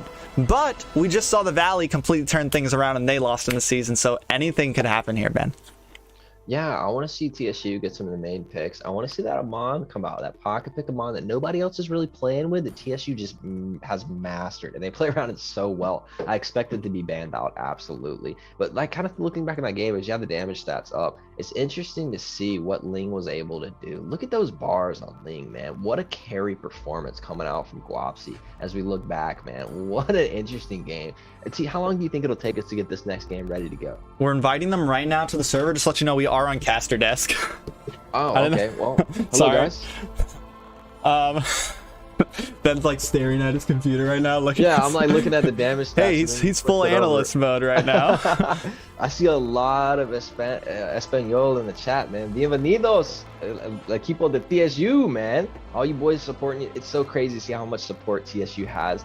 Huge fan backing from TSU. You guys know I'm a TSU fan. I'm rooting for him. I want him to take it all the way. I want him to knock out Area 77 right here and take it all the way to the championship. We have some biasness on the caster desk right now. And I will not deny it. Absolutely. I want him to make the run. You're always rooting for the underdog. Come on, T. You want to see it come out. You want to see the upset. But I think above all, we want to see good gameplay. We don't want to see any sweeps. Even though we saw 2-0 right there, it was back and forth in our last game, even though the 2-0 run, right? And we want to see that again here. We don't see any. These are top level teams. And I think even if it goes to 2-0 here on either way, you'll see both teams fight back and forth. Mistakes made and punished on each side. Most definitely. I think this is a game that may most definitely go 2-1. I can't say which way it'll go, but I truly believe that this is going to go the long haul here. Because both teams just have they know how to play patient, they know how to play aggressive, they know how to roll back after losing. They both play very objective based. Area 77 keeps their own pace always. Even if they're getting eaten up in one lane, they're consistently taking back material somewhere else. They do not play to the tempo of the enemy core. They run their own game. So TSU is going to need to also do the same thing. Or do they play hyper aggressive? Do they play for the end game here? Things like that are going to come into play. And I know both teams can play both sides. They can play an early game. They can play an end game. So I think first draft, I think one team may go for that early game aggression, maybe try to finish things off quickly, and then in the second game the teams will adapt, change things up. And that's why I feel both teams do a great job at adapting. So I have a feeling that's why this will go the long haul, as Tank would say, a rubber match. A rubber match, man. I remember now Tamal's on TSU. I cannot wait to see that Jawhead gameplays. Please bring it out again. I didn't want the Chow. The Chow was okay. The Jawhead was disgusting, though. I'm looking for Jawhead on Tamal again. They have the Amon pocket pick. What other picks should we be worried about as we see from Area 77 side too? What are they really good at? What are they dangerous on? So when we look at the side of Area 77, we know that Yato plays an amazing Lilia. I mean, the man is a monster with Lilia. Gall's cutie. Also pretty similar to Tamal and some of these other things. He's flexible. The man can can run a Chow tank, can run some of these different Shanks that you don't always see, and does it well. Is he as good as Tamal? Only time will tell. You know, looking at the side of TSU, Sir Oni, the man is flexible. On day 9, we saw him jungle. We've also seen him run in the gold lane with that Clint. The man's gold lane Clint mechanics, I mean, just gold lane mechanics overall are legendary. He is, he's a man of his own breed, and especially when they give him that Clint, you've been thinking Beatrix who? You know, the man just really knows how to scale, knows how to make it, knows how to survive and get those items he need to where he does some heavy damage after that mid-game item spike. So, I think those are the things we're going to look at. Is Area 77 going to decide to ban some people out, target ban something? We know they're known to do that. They focused on best player, and that's how they got the win on him in the game against MLP. So are they going to do something like that here? Are they going to focus on Cerrone? Are they going to focus on Tamal, maybe get a lot of tank picks? I think it's something we don't see a lot, but I think it's something in a match like this, like if they gutted out their usual gameplay by taking out Tamal, it could make them possibly stand a chance in this fight and just completely dominate. But they didn't have to last time. Area 77 swept them. They did a great job. So TSU is really the one that are going to need to do something different here. And I hope you're not going to say yes to that ping check. No, we're playing Central today, baby.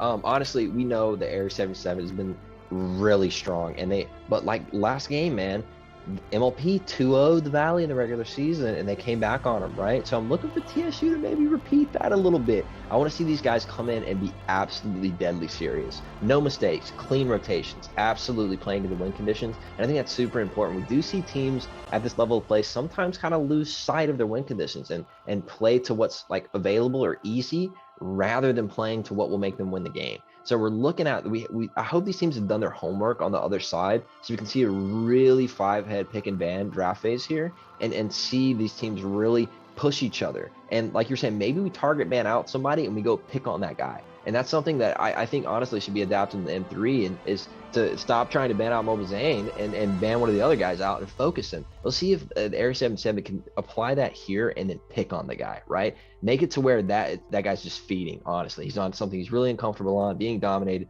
and then snowball that into the rest of the game.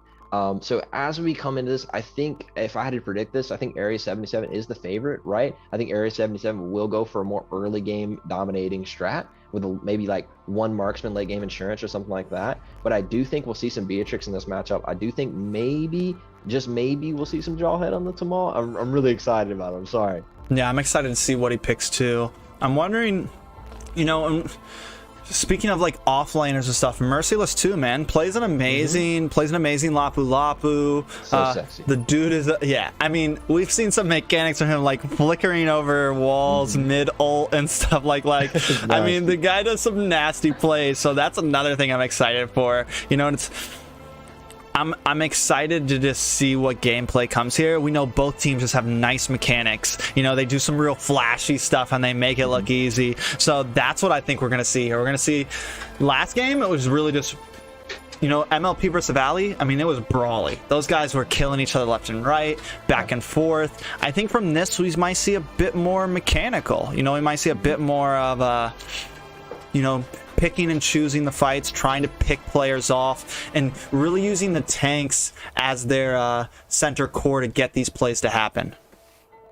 I want to see hard engaged tanks on both sides, honestly. I think that plays through win conditions. Area 77 has been able to play the route before and make it work, but I don't know, just me as a fan of the game, I love to see big tank sets that just completely punish another team, right? And your team just rolls that fight, or the counter engage from another set. And I think both teams are so suited to do that. It's so fun to watch roam players at top level gameplay, because that's really where the game sometimes centers around, that roam and that jungler setting up the rest of the map for the other lanes to rotate to. So I'm looking to see that in this game. We have two players looking to ready up, and then we'll be ready to go. Yeah, right now we're just holding the integrity of this tournament by VC checking both the teams, making sure it is who they are that is playing on their phone and everything. We make every team player screen share and show that it's them in the lobby, just to kind of make sure there's no funny business going on. So my mods are doing that right now. It looks like we're about up, and we'll be jumping into this game where it's the countdown, you know, and after this, it's the finals. If you had to make a prediction, who do you think is going to be going up against the Valley in the finals? If I was a betting man, I would bet on TSU. While it's not like the highest probability of win, you get paid more if you do win on TSU, right? Because I think Area 77 is favored. They have a higher standing. If you went to the casino and bet on this, you would get a higher payoff on TSU because they're less likely to win. But you get more bang for your buck. And hey, who doesn't want to see the underdogs take over, right? Everybody roots for the underdog. It's human nature, right? So I want to see TSU come out and really make a statement in this. And they are such a well-oiled machine, playing a lot of tournaments, a lot of experience playing together. And Area 77, they're no slumps, don't get me wrong, but wow, the comments in the chat, man. There's some sussy behavior coming out of your team. Sussy behavior. You know, and another thing we talked to about these teams, and I'm glad we haven't seen it, I told both teams, there is no more trash talking in game. We're trying to clean things up a little bit. So these teams know there will be a DQ coming if there's any of that. We know some members of TSU like to get a little saucy sometimes. Hopefully they can hold their tongue this time and just play their game. I'm pretty sure both teams are almost done with this check, and we're going to be jumping in. So let's say TSU makes it to the Valley like you want them to. Can they beat the Valley? Yeah, absolutely. I think if they can beat Area 7, oh, the confidence. The absolutely. The I'm confidence. a TSU fanboy, dude. Tamal won me over, man. His jaw head mechanics, just standing and just playing and protecting his carry and playing to his win condition. That's one of the most blatant examples I've seen of a team just saying, hey, this may not be a very fun thing to do, right? But this is what we have to do to win the game, and he stuck to it hard. Sometimes we get lost when we're playing in Mobile Legends and we like to go do the fun thing, dive a couple of the turrets, get greedy, right? But Tamal, man, it's just absolute laser focus. If he can bring that back into this game, I don't think Area 77 is going to get to the carries, and I think he's going to offer that peel, but also that pick. And he's been able to set in some bushes and around the map sometimes. It's been really game changing for the TSU side. So really able to see what A77s do. I want to see the Lapu on Merciless just because it's just selfish on me. I want to see some sick Lapu mechanics, right? And he's one of the few players I think that makes Lapu really shine. And sometimes Lapu gets a little bit deep in team fights and he starts to feed a little bit because he's lost his power spike. But this guy just knows when he can kill somebody on Lapu, and it's so fun to watch. I love both these teams, but you know I'm rooting for TSU too. Yeah, I think a lot of people are rooting for TSU. You know, we know they have this huge Spanish, Hispanic fan base. People come up in the chat deep. So if you are representing TSU, make sure you drop that hashtag TSU. And if you're an Area 77 fanboy, drop that hashtag A77. These teams are just about ready to go. We're going to jump into this draft in just a second. Everybody is prepared. How do you feel, Ben? We're almost done with this whole league, hype. Man. It's been a long couple weeks. Some of the best gameplay I've had the pleasure of watching, man. I'm not a top tier player, and watching these guys, I've learned so much from watching their gameplay, even like their itemization, the team comps, what they choose, how they rotate, how they prioritize their gameplay, getting and rotating around the map. It's been so fun to watch, and I, just as a player, have learned so much from it. It's been an absolute pleasure for me to be involved with this. I know you guys in the chat are loving this, guys. This is top level NA gameplay. I think the only other top level team is that M3 right now, dominating, right? So NA's coming up in a big way, and we love to see these tournaments getting higher and higher play level. You guys in the chat blowing it up. We appreciate it, man. All the NA's on the come up right now, and we see it in our gameplay right here. Most definitely. We're just waiting for this final person to come in right now. So, honestly, I think Area 77 takes this. That's my guess. I think they have a strong chance at taking this. No mommy's weight. I think TSU definitely has a chance at beating them, but Area 77 has just been so dominant, man. True. So dominant. You know, just completely turning things around. When they have that full 5-man queue on, they do a great job.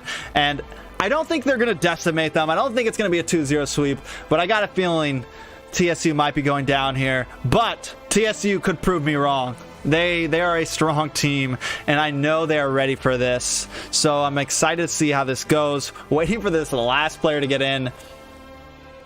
Get in here, TSU. What else Let's do we go, talk man. about?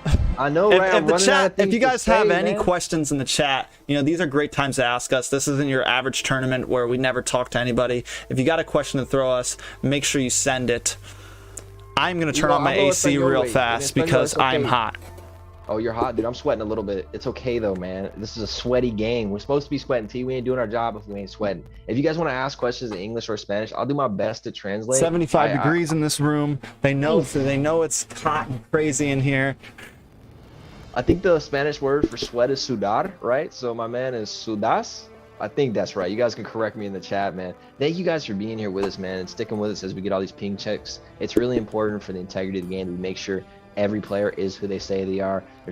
There is money on the line here, so you want to make sure nobody's switching out, being somebody else, having, Mobazane come in and play for one of these guys and just roll in tournament, things like that, right? We know these guys are sticking to it, but we just made that kind of rule to make sure we keep the integrity of the game. And that can make it a little bit of a pause and a little bit of a dud start from the game. Forget a pause. We're jumping in. Hey, let's go. That's what I'm talking about. I want to get into this draft phase. They got to ban them on. Straight up. Here it comes. You think so? Area 77 getting first pick, first ban. Any bets? What's the first ban? Is it Amon?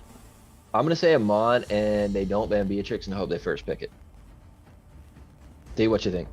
I think, I don't know if they go for Amon might be a good first ban, possibly that Beatrix, but really they know Clint. They know Cerrone's a monster with Clint. I wouldn't be surprised to see that. I think TSU bans out that Lilia quick. They go with the Eve.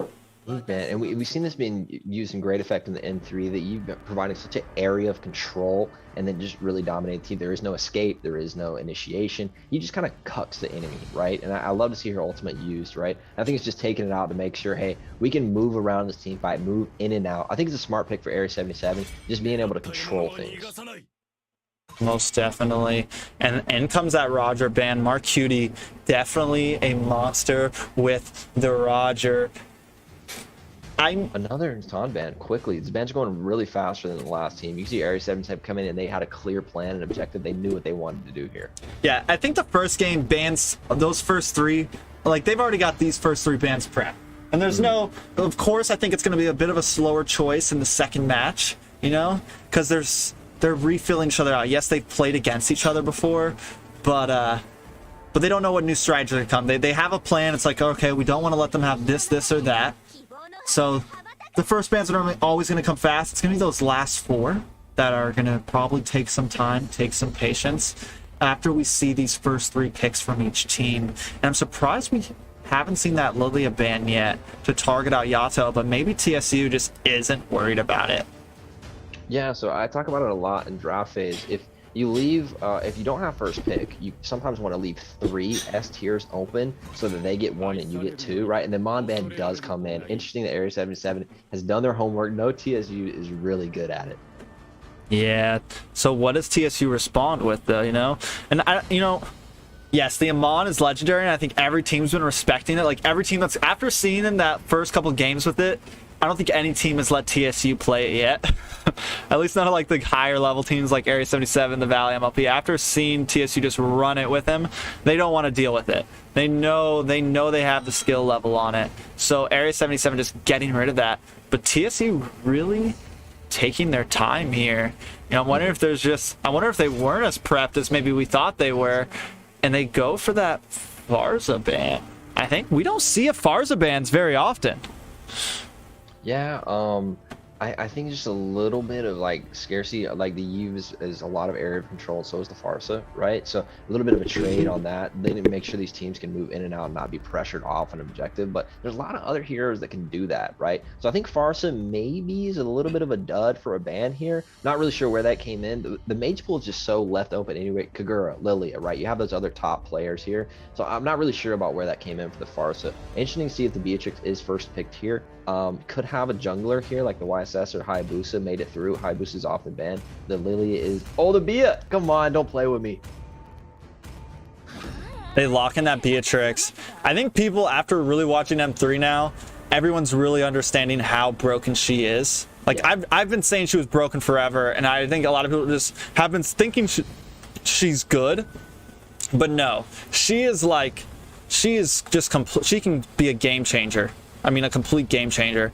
I mean, up front, range, tower poke, early game damage with the shotgun and the sniper, late game damage with everything else. Like, I mean, she just has so much flexibility. And not only does she have flexibility of damage in early, mid, and late game, she can also be a mid lane support.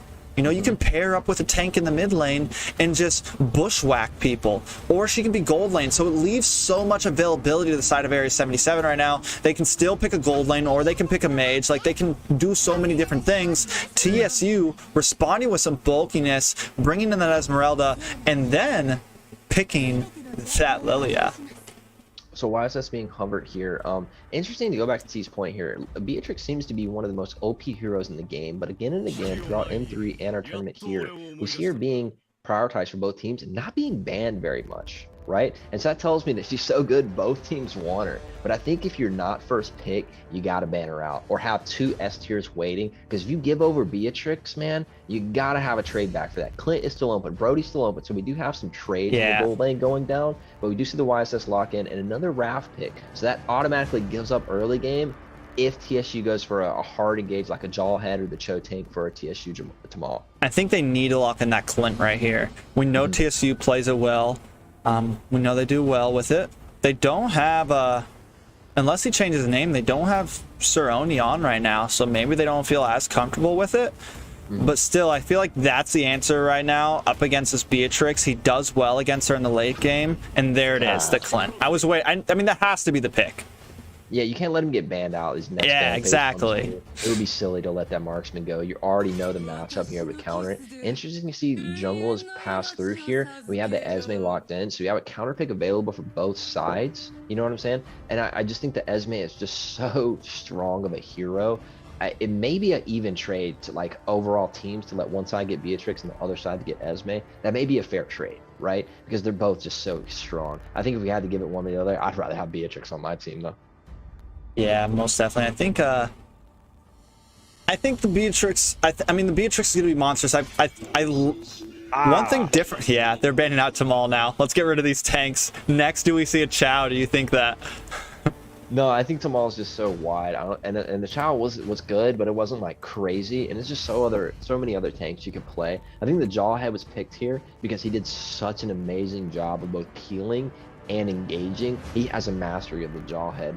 Interesting on the Area 77 side here, they have kind of a two marksman comp with the Rafaela, and that's going to take some time to get going, and that makes them very vulnerable to dive. So something paired with the Esme that can get back there from the jungle, I think is TSU way to go on this one. Yeah, I mean, I'm wondering. I think the gold lane. I think that.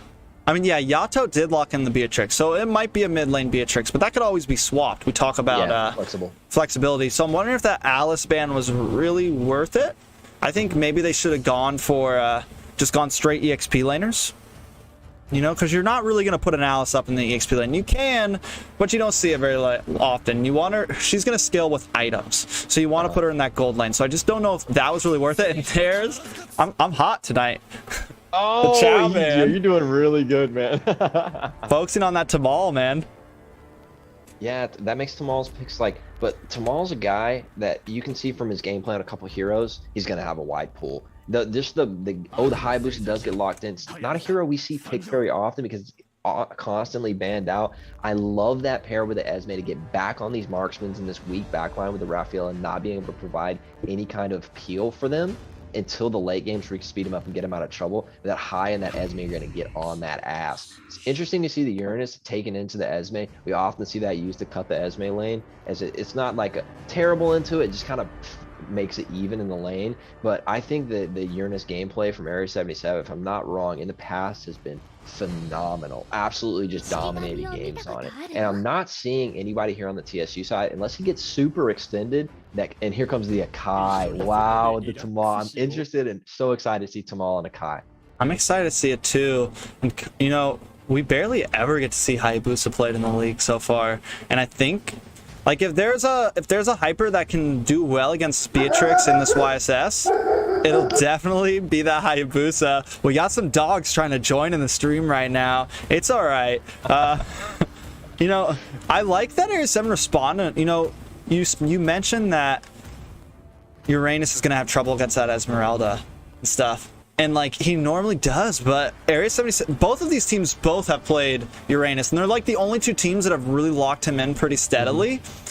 But and both teams just play him so well, even against an Esmeralda, you know, even against his counter, they just do so well with it. And I could definitely argue that in the end game, Uranus might have a little more sustainability than Esmeralda.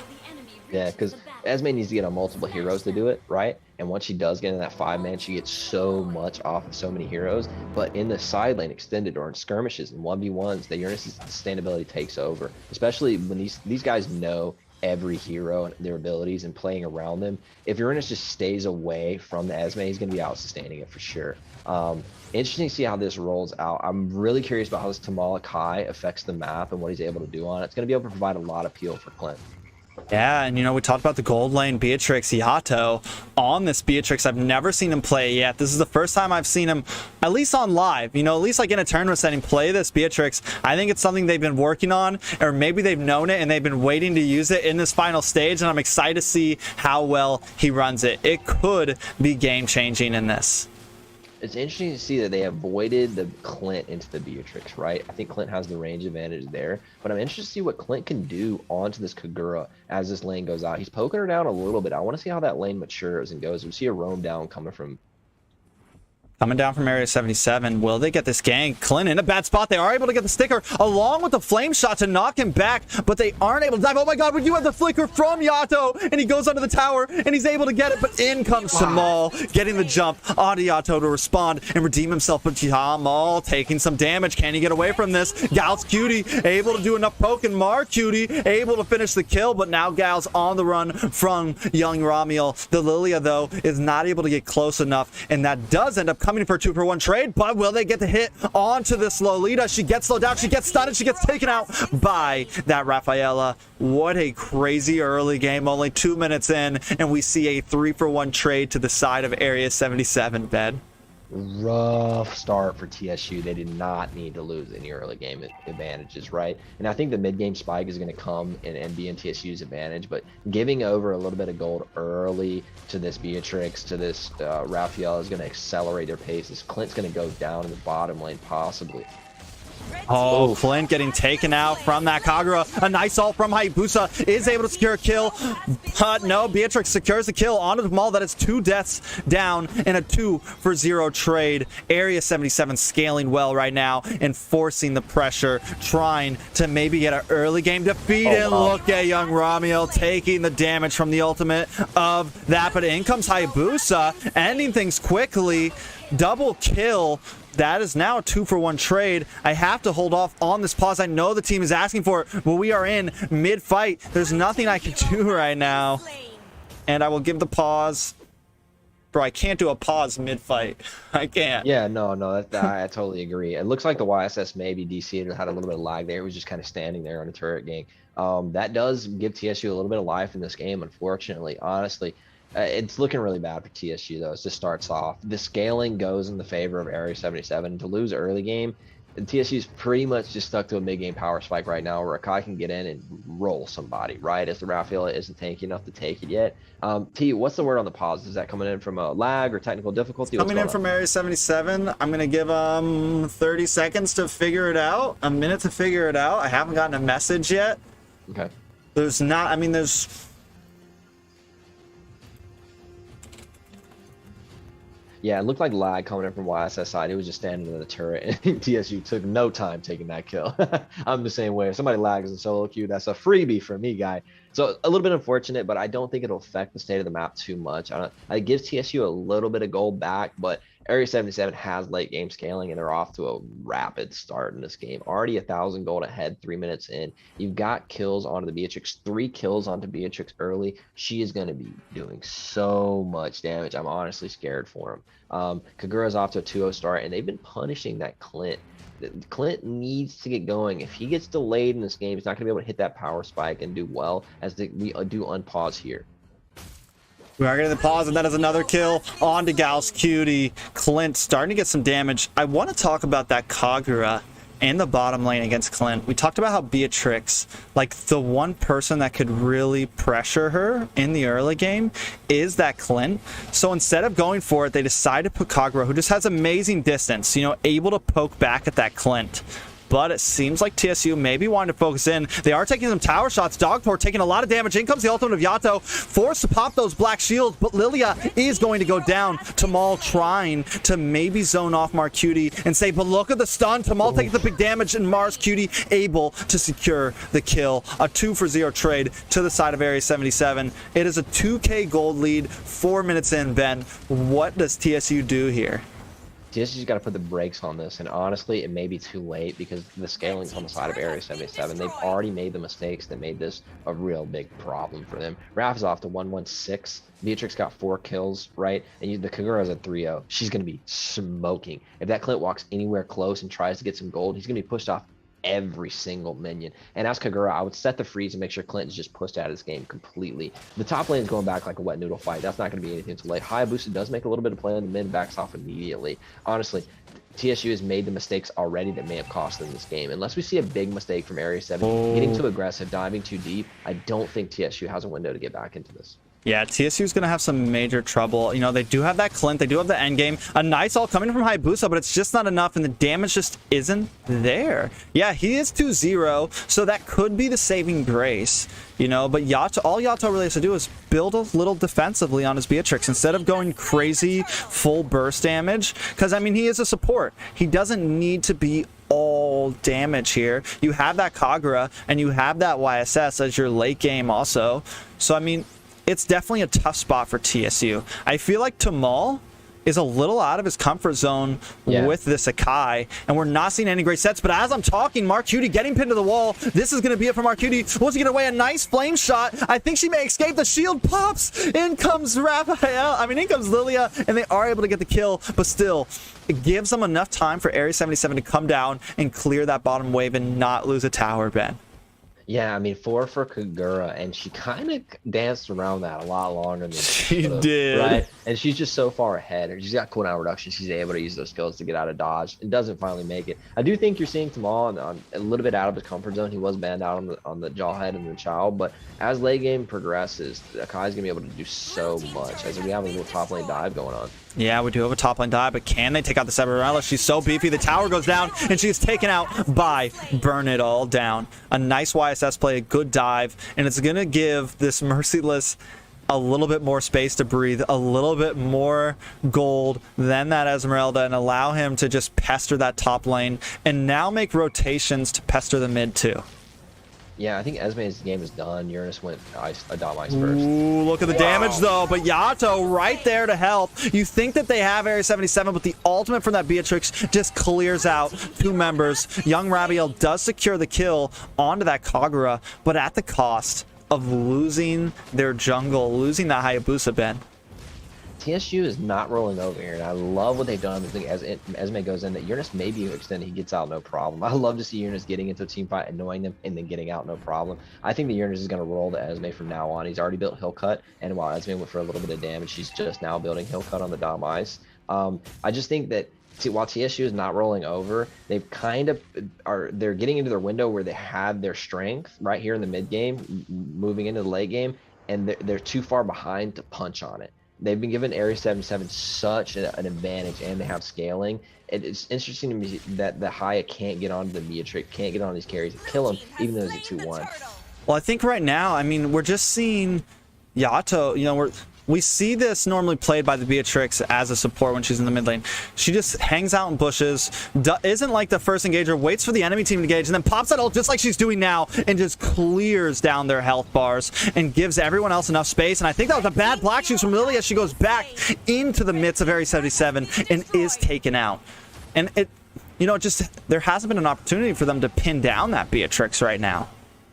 Yeah, a lot of support from the Wrath, and maybe pick on the Wrath, do something. But like we talked about, TSU needed to come out early game and win it, and they lost early game. And now the high, there's not enough damage, too much shields. Like the scaling's gone past it. We need huge sets from tomorrow here, pushing like 3 people into a turret. Major mistakes for Area 77 for TSU to get back in. You saw that dive early on the top lane. They were a turret deep, diving, taking damage on this Uranus, and look, he just zones the rest of the team out, and this team takes a turret, easy peasy.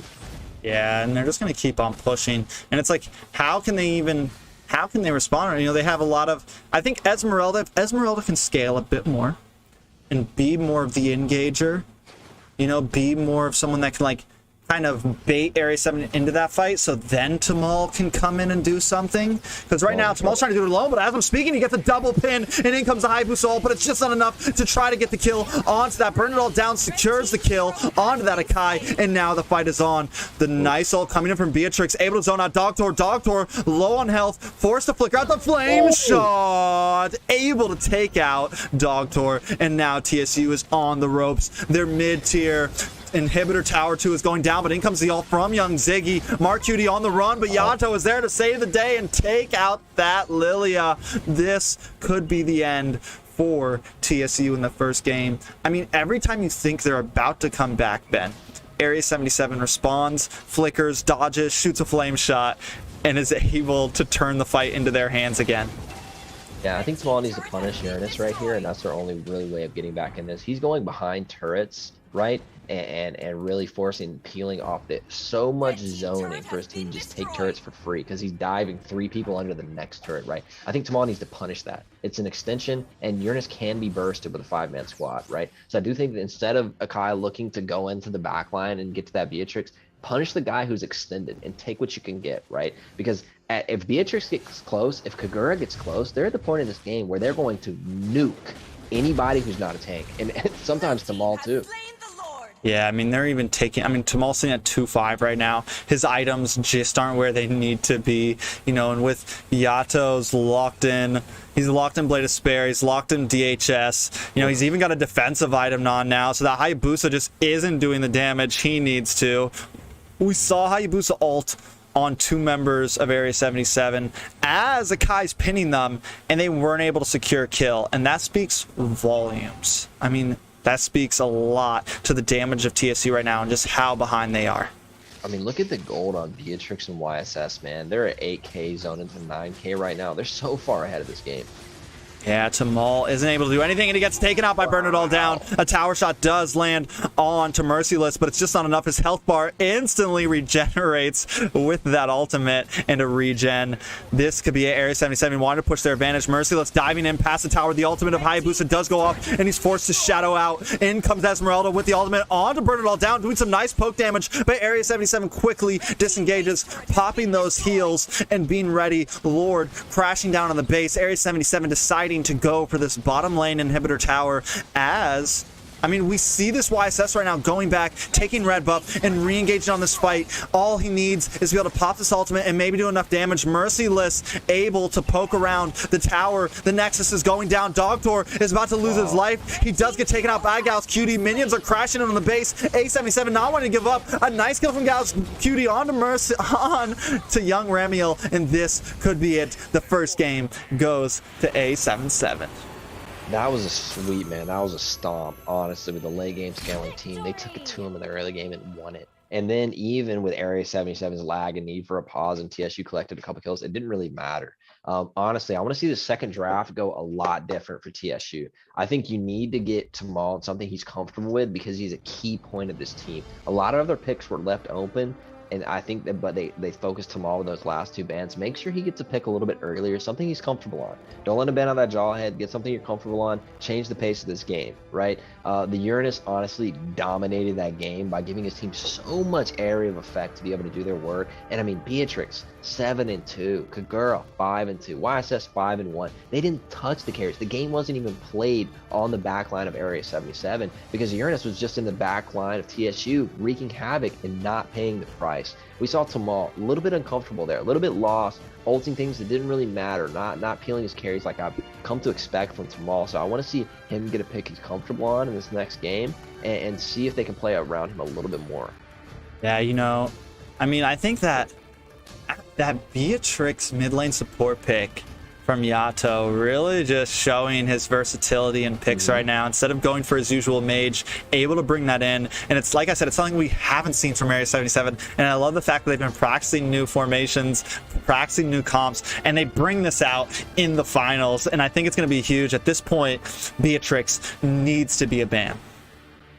Needs to be. I think if you're not first pick, you have to ban it. Just because neither team, nobody has really found an answer to Beatrix yet. And I'm sure there's one out there, right? And we'll find it as the meta progresses. Lolita? Like Lolita, that's a like great, we saw BTK do? That's actually a great, you're right, T. Maybe Tamal is not comfortable on the Lolita. It was left open, right? And that area of stun of effect would wreck marksmen. So on this kind of weak frontline comp without Uranus, right? He's pretty strong, but the Raphaela doesn't offer a lot for that. So I think that's why they went for such a tanky pick in the top lane. And it honestly, Esme didn't provide a lot in that game. Kind of got rolled by the Uranus and let him run the map.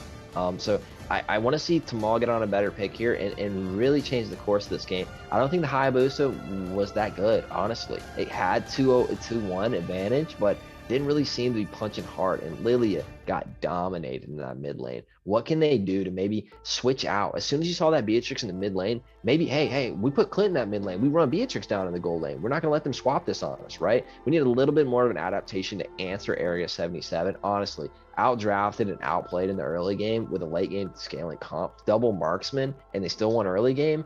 Oof, that's looking rough, T. I don't think they expected those Tamal bans, that Chow and that Jawhead ban. I think they need to be able to rely on him and understand that he's a pivotal point in their team composition.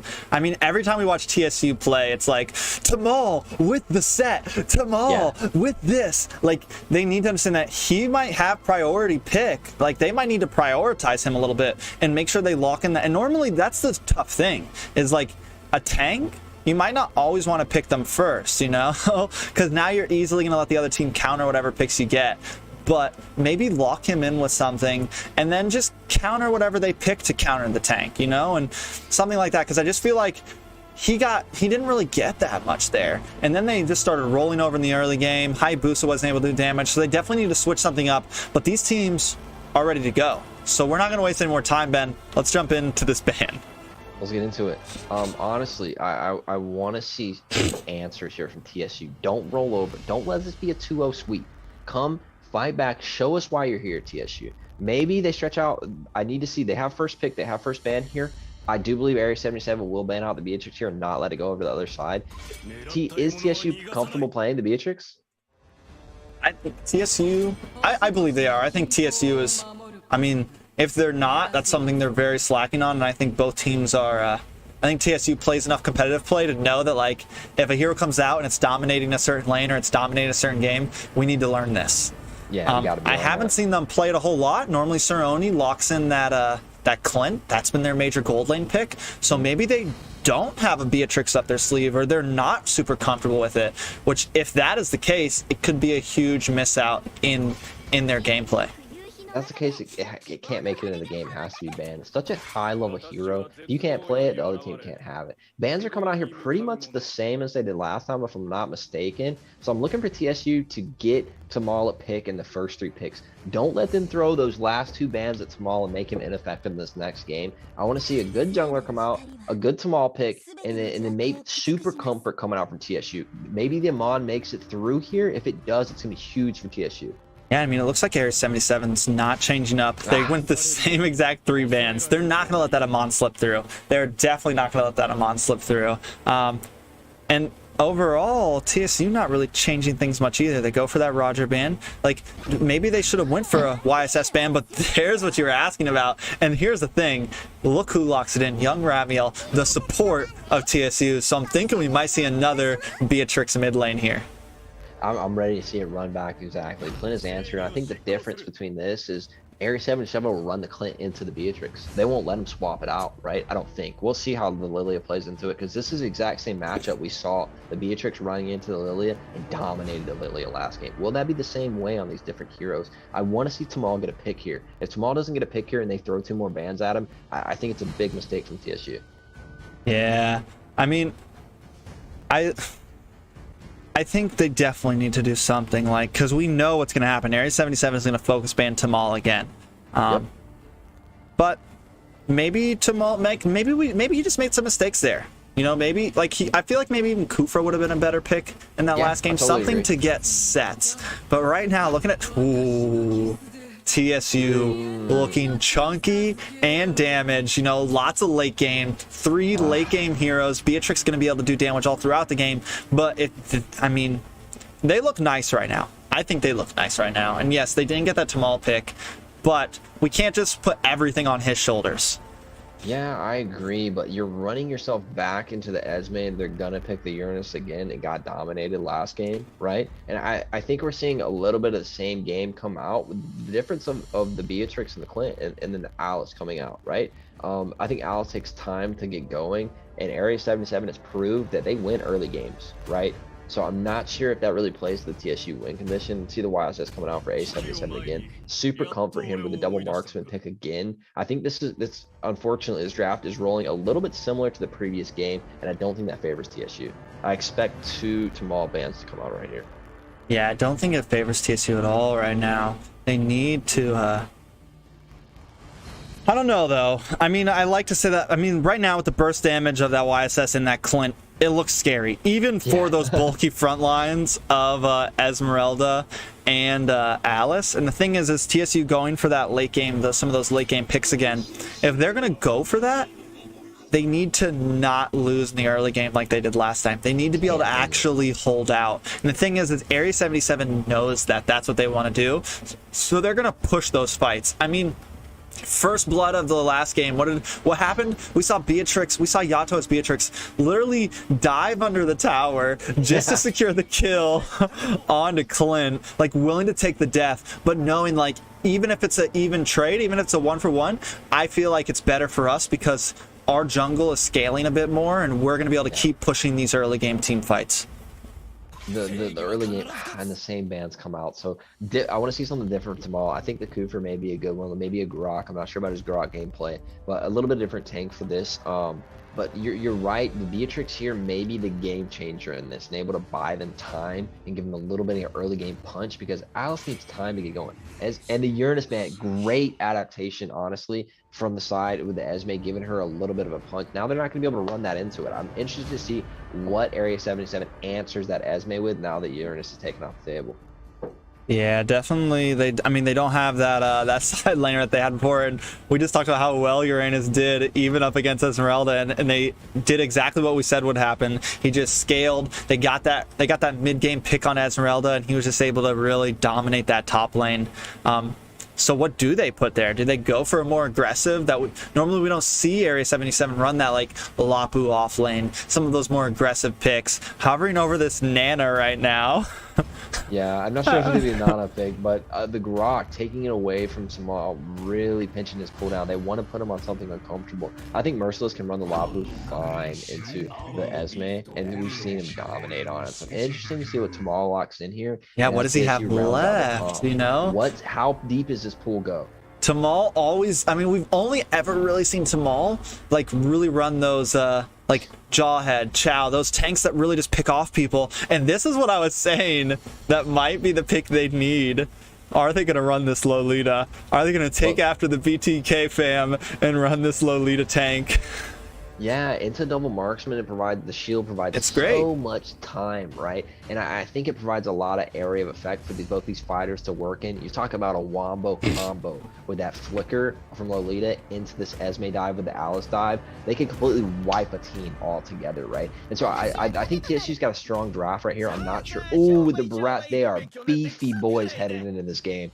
Yeah, really? I mean, like, super beefy. It's looking like a blacklist draft right here. Yeah. It's looking like a blacklist draft with, you know, just nothing but a hard front line and then Beatrix to really smash down home.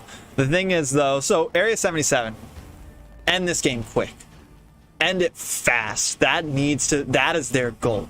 End this as quick as possible, because if you let that Esmeralda, that Alice, and that Barats get to where they need to, it's going to be tough for you. It's going to be very tough for you to get past them, even with the big burst damage of that YSS and of that Clint. Because the thing is we have this Lolita to eat up your sheet, to pop up that second skill, pop up that bulwark shield, and just reflect all that damage.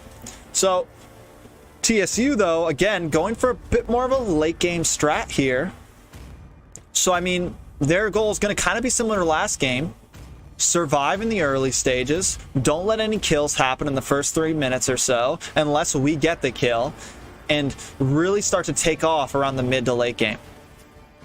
Yeah, I'm interested to see how Tamal does on this Lolita. I think if somebody in the chat actually said ban lowly, and that was a 5-head take because then they picked it. And you were right. If they banned that out, it would have been trouble. These are beefy boys coming in from TSU side, so I think it'll be a little bit harder to kill in the early game. But honestly, I think it just plays in the favor of Area 77 again. They've proven that they win early games. And with this comp, with the double marksman comp, if you get that double marksman to the point where those fighters aren't there yet, they're going to shred him with the Kufra set. Honestly, I'm really excited to see how this plays out. I think getting Beatrix in the mid lane is great, and they don't answer with the Clint. It goes in the side lane, just like the last game. Yeah, he's definitely going to be in the side lane. I mean, Beatrix can be a good mid lane. And I think it's just because of her overall AoE. Like, she has so many ults that do spread damage to a lot of people. So they want to have her in the mid. Clint isn't going to do as good there. He needs to be in that gold lane. And hopefully he can do good against Salas. I think he will have an advantage on her in the early game, but come level 4, so it could be tough for that Clint with the movement ability of that Alice. But we might already see a little bit of a clash. I like the rotation from Merciless coming down to help Area 77 secure that Lethal Wander.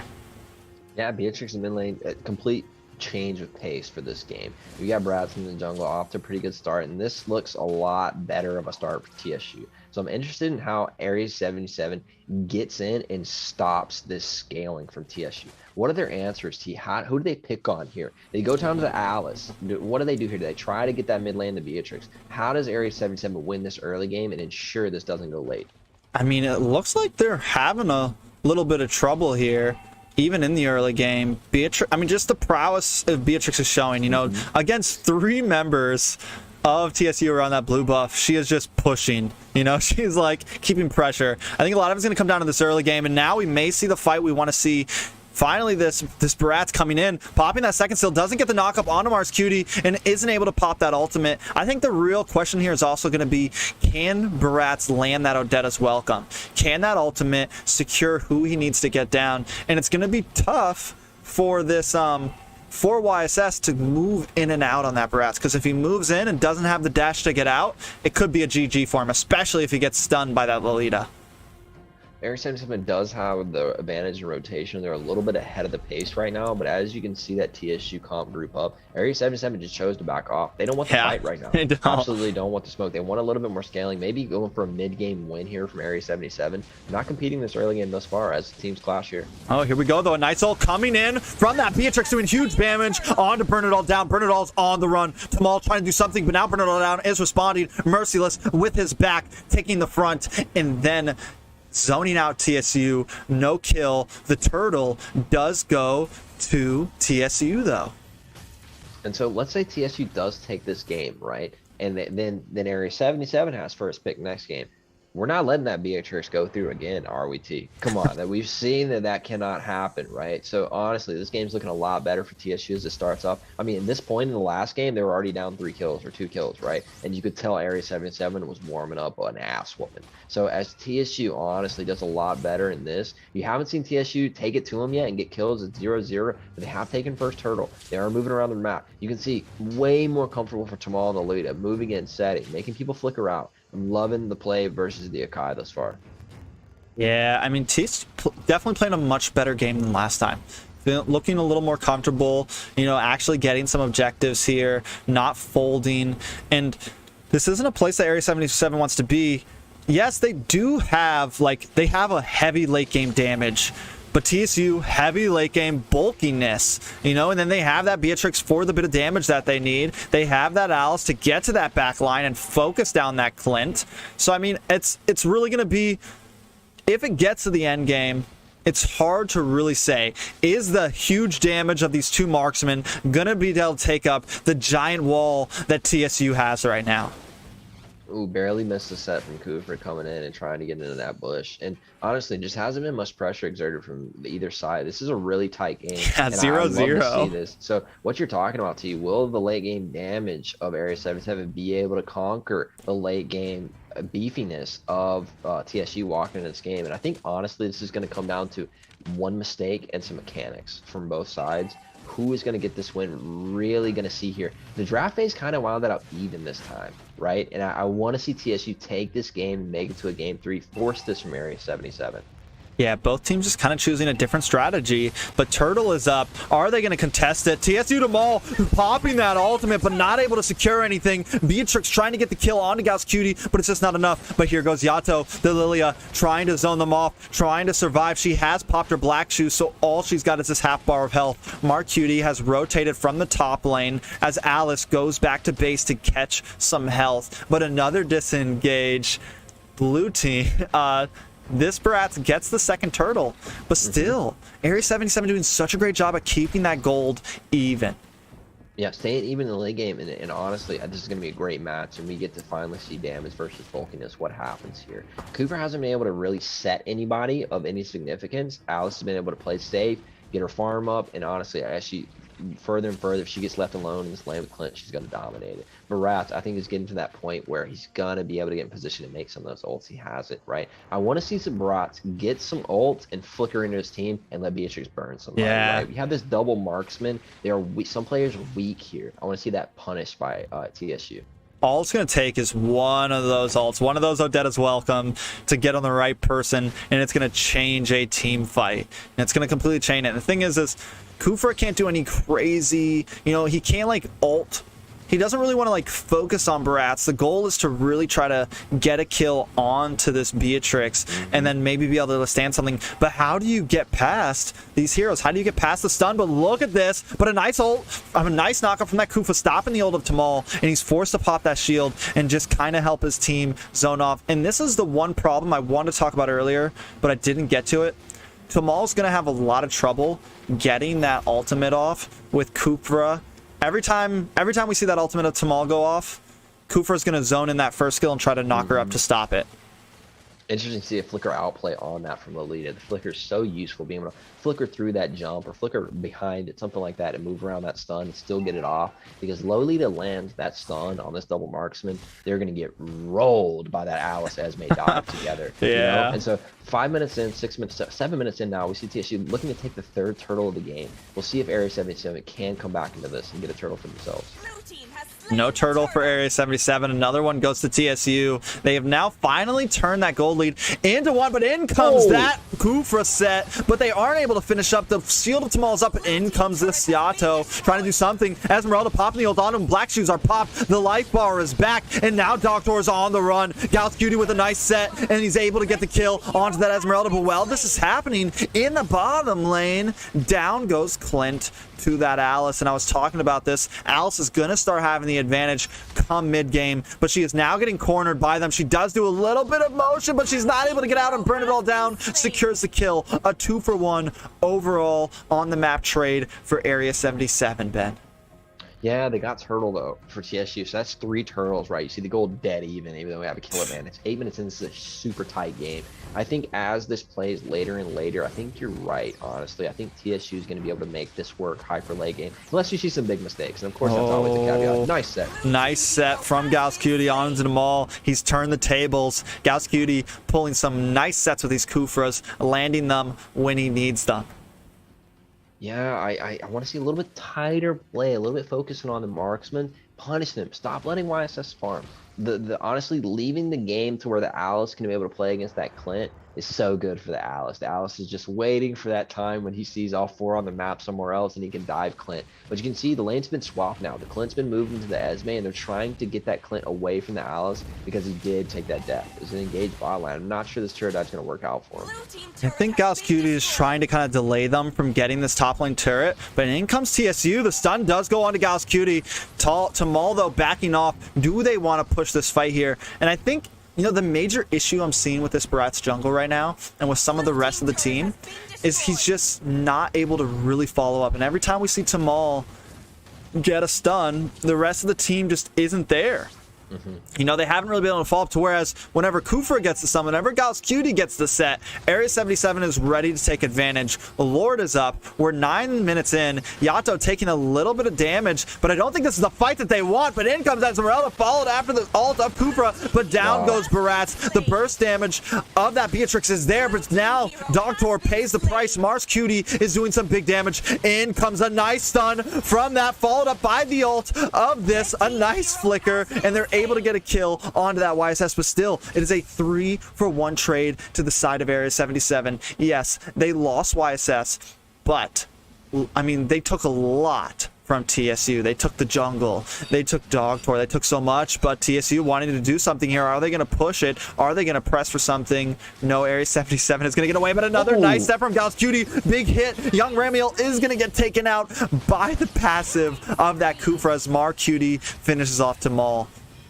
What a play, TSU man. Greed right there, honestly, staying into that fight as the rest of the team spawns and runs back down for Area 77. I do believe you just see the game crack down by Area 77. Honestly, the TSU team fight was disjointed and wasn't a clean engage from all teams. You saw Alice coming in alone, right? And the team had to flicker in to make a play onto what that Alice was doing. Just a little bit of a disjointed team fight from TSU. You can see the team fight from Area 77, like you were saying, so much more coordinated on their jumps. I didn't think they were going to get that kill on Barats, but A77 believed in the Cooper set, went, did the damage, and got him. And then now you have a 5v4, right? And Alice comes in, right, and makes plays and does pretty good, and TSU trades back a couple kills. But imagine if that TSU team comes together and plays as a 5-man squad. That's where I think the magic comes in from TSU. But if they keep getting these different team fights and disjointed and it doesn't ever come together, Area 77 is going to keep rolling.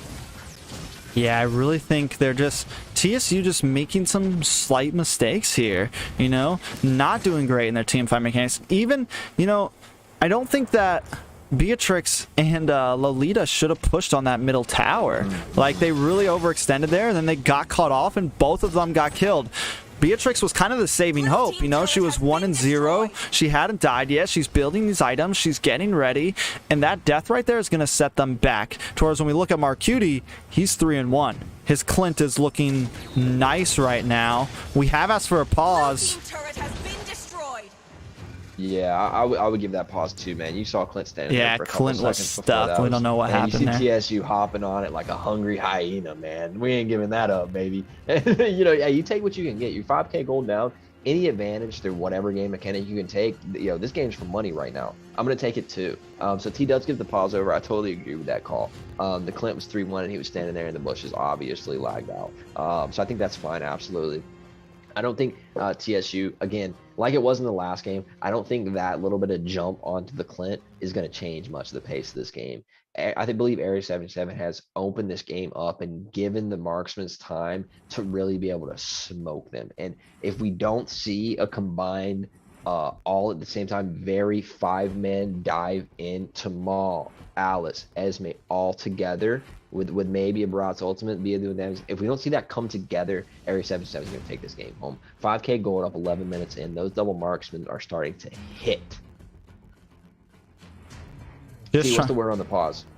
Lag issues from Area 77, and they've been talking about this for a minute now, but the thing is I mean, they're literally winning the game and talking about how they need a pause because of lag issues. So I mean, hey, they did this last game and it didn't matter, you know. So I think maybe Flynn had a disconnect. He does go down, but Young Ramiel is able to do something. Area 77 not too phased by it. There was a disconnect, and things like this are going to happen. Things like this are going to happen in a large-scale tournament like this across USA, you know. I mean, there's nothing. Every team has dealt with these same issues. Area 77 still winning this game right now. Yeah, honestly, Clint coming in with a little banter there just because he's upset in the lag kill. But hey, if I'm TSU, I'm taking it too. I'm not gonna lie. If I can get a kill in a game in a tournament for money, right, and you got the pause, right, it's gonna happen. We're all playing with lag issues. You're playing Central Server. TSU is mostly from Mexico. For them playing on Central Server, it's a bit of a lag too. So you're having lag on both sides. We have seen Area 77 lag out twice though. Didn't matter either time very much. I don't think it'll matter this time at all either. 12 minutes in, 8-3. You got a 4K gold lead walking into this. If TSU does not combine this team fight, I don't think Area 77 is going to have a problem closing this one out. Yeah, I think I mean, Area 77 definitely with a nice advantage. Like you said, huge gold lead. Lord's up. in another 100 seconds. At this time, I don't think Area 77 really needs to push their luck. But as I'm talking, they come in.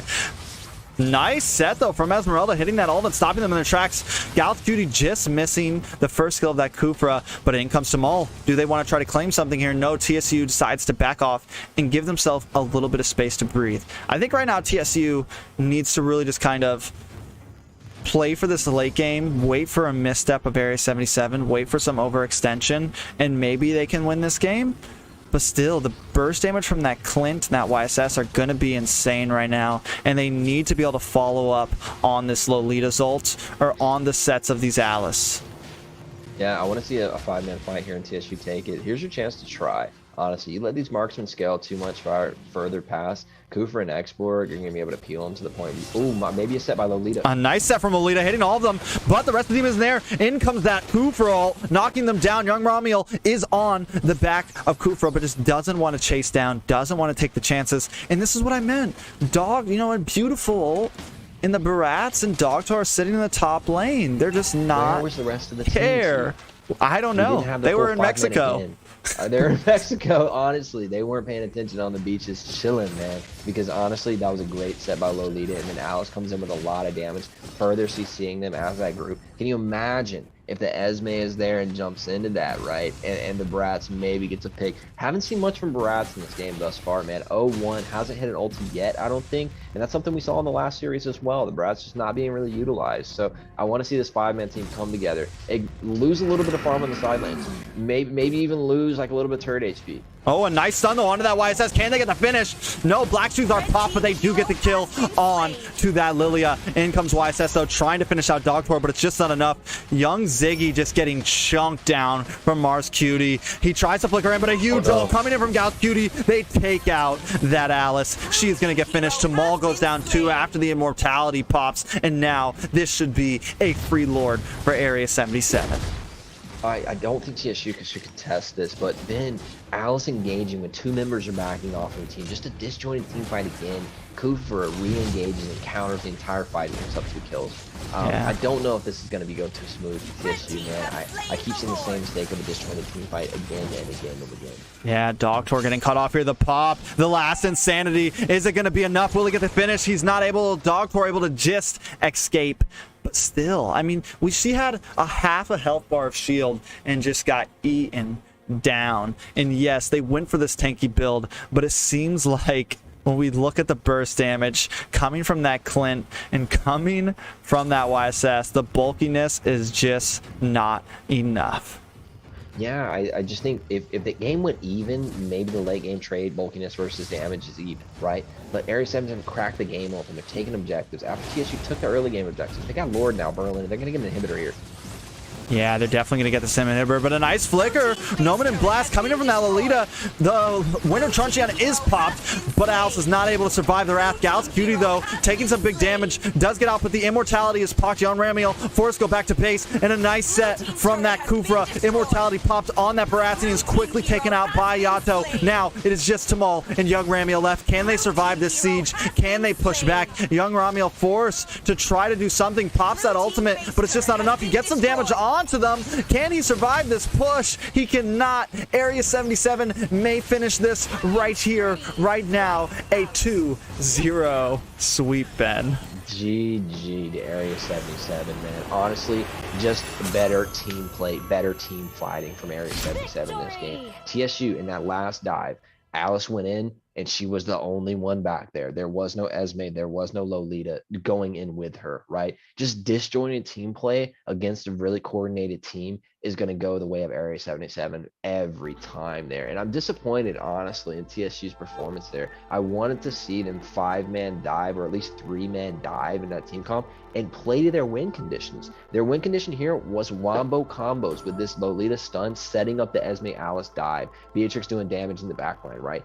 We never saw that come together. We saw Alice engaging when some of the team members are back at the base and then playing into a 4v1 and things like that. And Area 77 just ate it up. You see, look at the marksman, man. 4 and 2 on the Clint. 3-1 on the YSS, 12K gold apiece. And you look at the other side, where's the 12K gold? There isn't one, right? And so while Beatrix is really strong and did really good, the rest of the team, honestly, not a great performance from them. And they're playing into lag issues from Area 77, and it didn't matter. See, what an astounding victory from Area 77. Honestly, proving themselves at the top of the level competition here. TSU did not measure up. Definitely a huge victory from Area 77. You know, just completely dominating TSU. It didn't seem like there was much they could do in any of those cases. You know, just getting pushed back and pushed back and pushed back. It was definitely tough for them. TSU, you guys did great. You guys did amazing. You know, you guys made it to the final bracket. A lot of people were rooting for you. And, you know, you guys in the North American server, it's not over yet. You know, you guys are definitely a team to be reckoned with. Watching your guys' adaptability, the compositions that you guys run, I think there just needs to be a little more communication, a little more perfection. You know, train a little bit more and get yourselves ready. We saw some great plays from both teams, but Area 77 ended up playing the better game, and they made it to the finals. Yeah, congrats to Area 77 taking on the Valley in the championship match coming up right after this game. See, I think we're going to take a little bit of pause, but when we come back, A77 versus the Valley, two of the top teams in North America to face off in the championship. TSU, great job, honestly, great performance, but you just saw the difference in play between an A77, who's just a little bit better, man, and they showed it here. Interesting to see how the Valley and the A77, see, if you had to call it, who takes it? A77 versus the Valley, who do you favor? Okay, so one thing I can say about Area 77 is they've had the same members for a while, and I think it's what runs well with them. I think the fact that they've had a pretty solid team for several tournaments, you know, speaks volumes on why they do so well in this league and on this tournament itself. Now, when we look at the Valley, yes, there are a lot of good players and they all play together. But when it comes to tournament plays, like, they were a team that was kind of thrown together. Like, yes, they're all top players and they all regularly rank together and casual play together. But that is not the same as running in tournaments and leagues together. And yes, like Gosu, Yuzi, and Eugen are part of the same squad. You know, a lot of these guys do run things together, but I don't think it's the same. I don't think it's the same at all. Okay, so if you had to give it to them, you probably give it to A77 walking into this matchup? I can't say for sure. You know, I hate to be biased. I hate to be biased in any kind of setting like that. But I do think that Area 77 stands a good chance. You know, they've made it to the finals of many tournaments. They went up against BTK at the NACT. Yes, they got 3-0 swept, but we're talking about BTK here. We're talking about the best in North America, possibly one of the best around the world. Hey. You know? But BTK is not here, and Area 77 has showed time and time again that they can make it to the finals, that they can beat other teams, so they have a good chance. The Valley, though, I mean, after watching that last play with them, after watching them pick apart MLP and just sweep them like that, makes me feel pretty good for them. Makes me feel that they definitely have a chance at taking home this championship.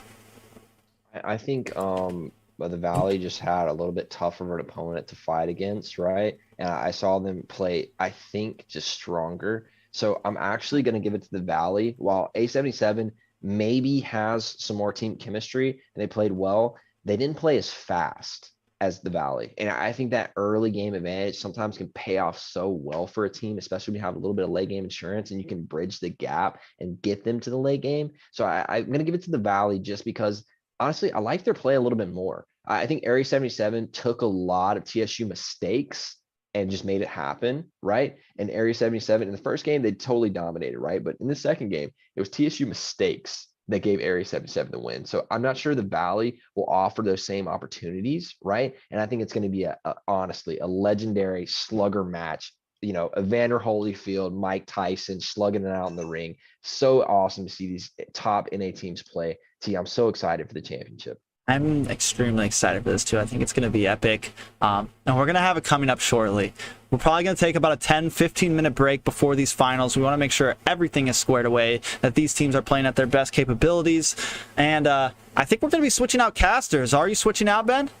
Yeah, I'm going to switch out, man. I'm burnt. I need to go to sleep. I appreciate the opportunity. We're going to pull G in here, and he's going to take you guys through the championship hype, man. So I really do appreciate you coming, Ben. For those that don't know, You might be able to tell Ben's a little under the weather. He still made sure he made it for these finals, though. And I really do appreciate you at least coming out to cast with me this final night. I know you weren't at your full energy as usual, but you still did a great job, and I'm excited for future events with you, man. Hell yeah. We know we're going to be back, baby. We got season 2 coming up. We got the Christmas tournament coming out. You know I'm going to be there. We're going to be doing it good. Every time I get a little bit better at casting to you, give me this opportunity and this platform, man, I'm going to take it to the house with you. I appreciate it, man. So we're going to take this pause, grab your popcorn, use the bathroom, do whatever you got to do. Call your mom, let her know it's going to be the Valley versus Area 77 very, very soon. If you guys haven't, make sure you're watching on YouTube. That is where we want people to watch. And make sure you join the Discord. That is where all the information you need to know about these leagues, about these tournaments, about anything I am hosting or these teams want to be a part of, or if you want to be a part of the next future league, the next season, any kind of events that I host, join the Discord. I appreciate you guys. We're going to be going to the Be Right Back screen, and we will be right back.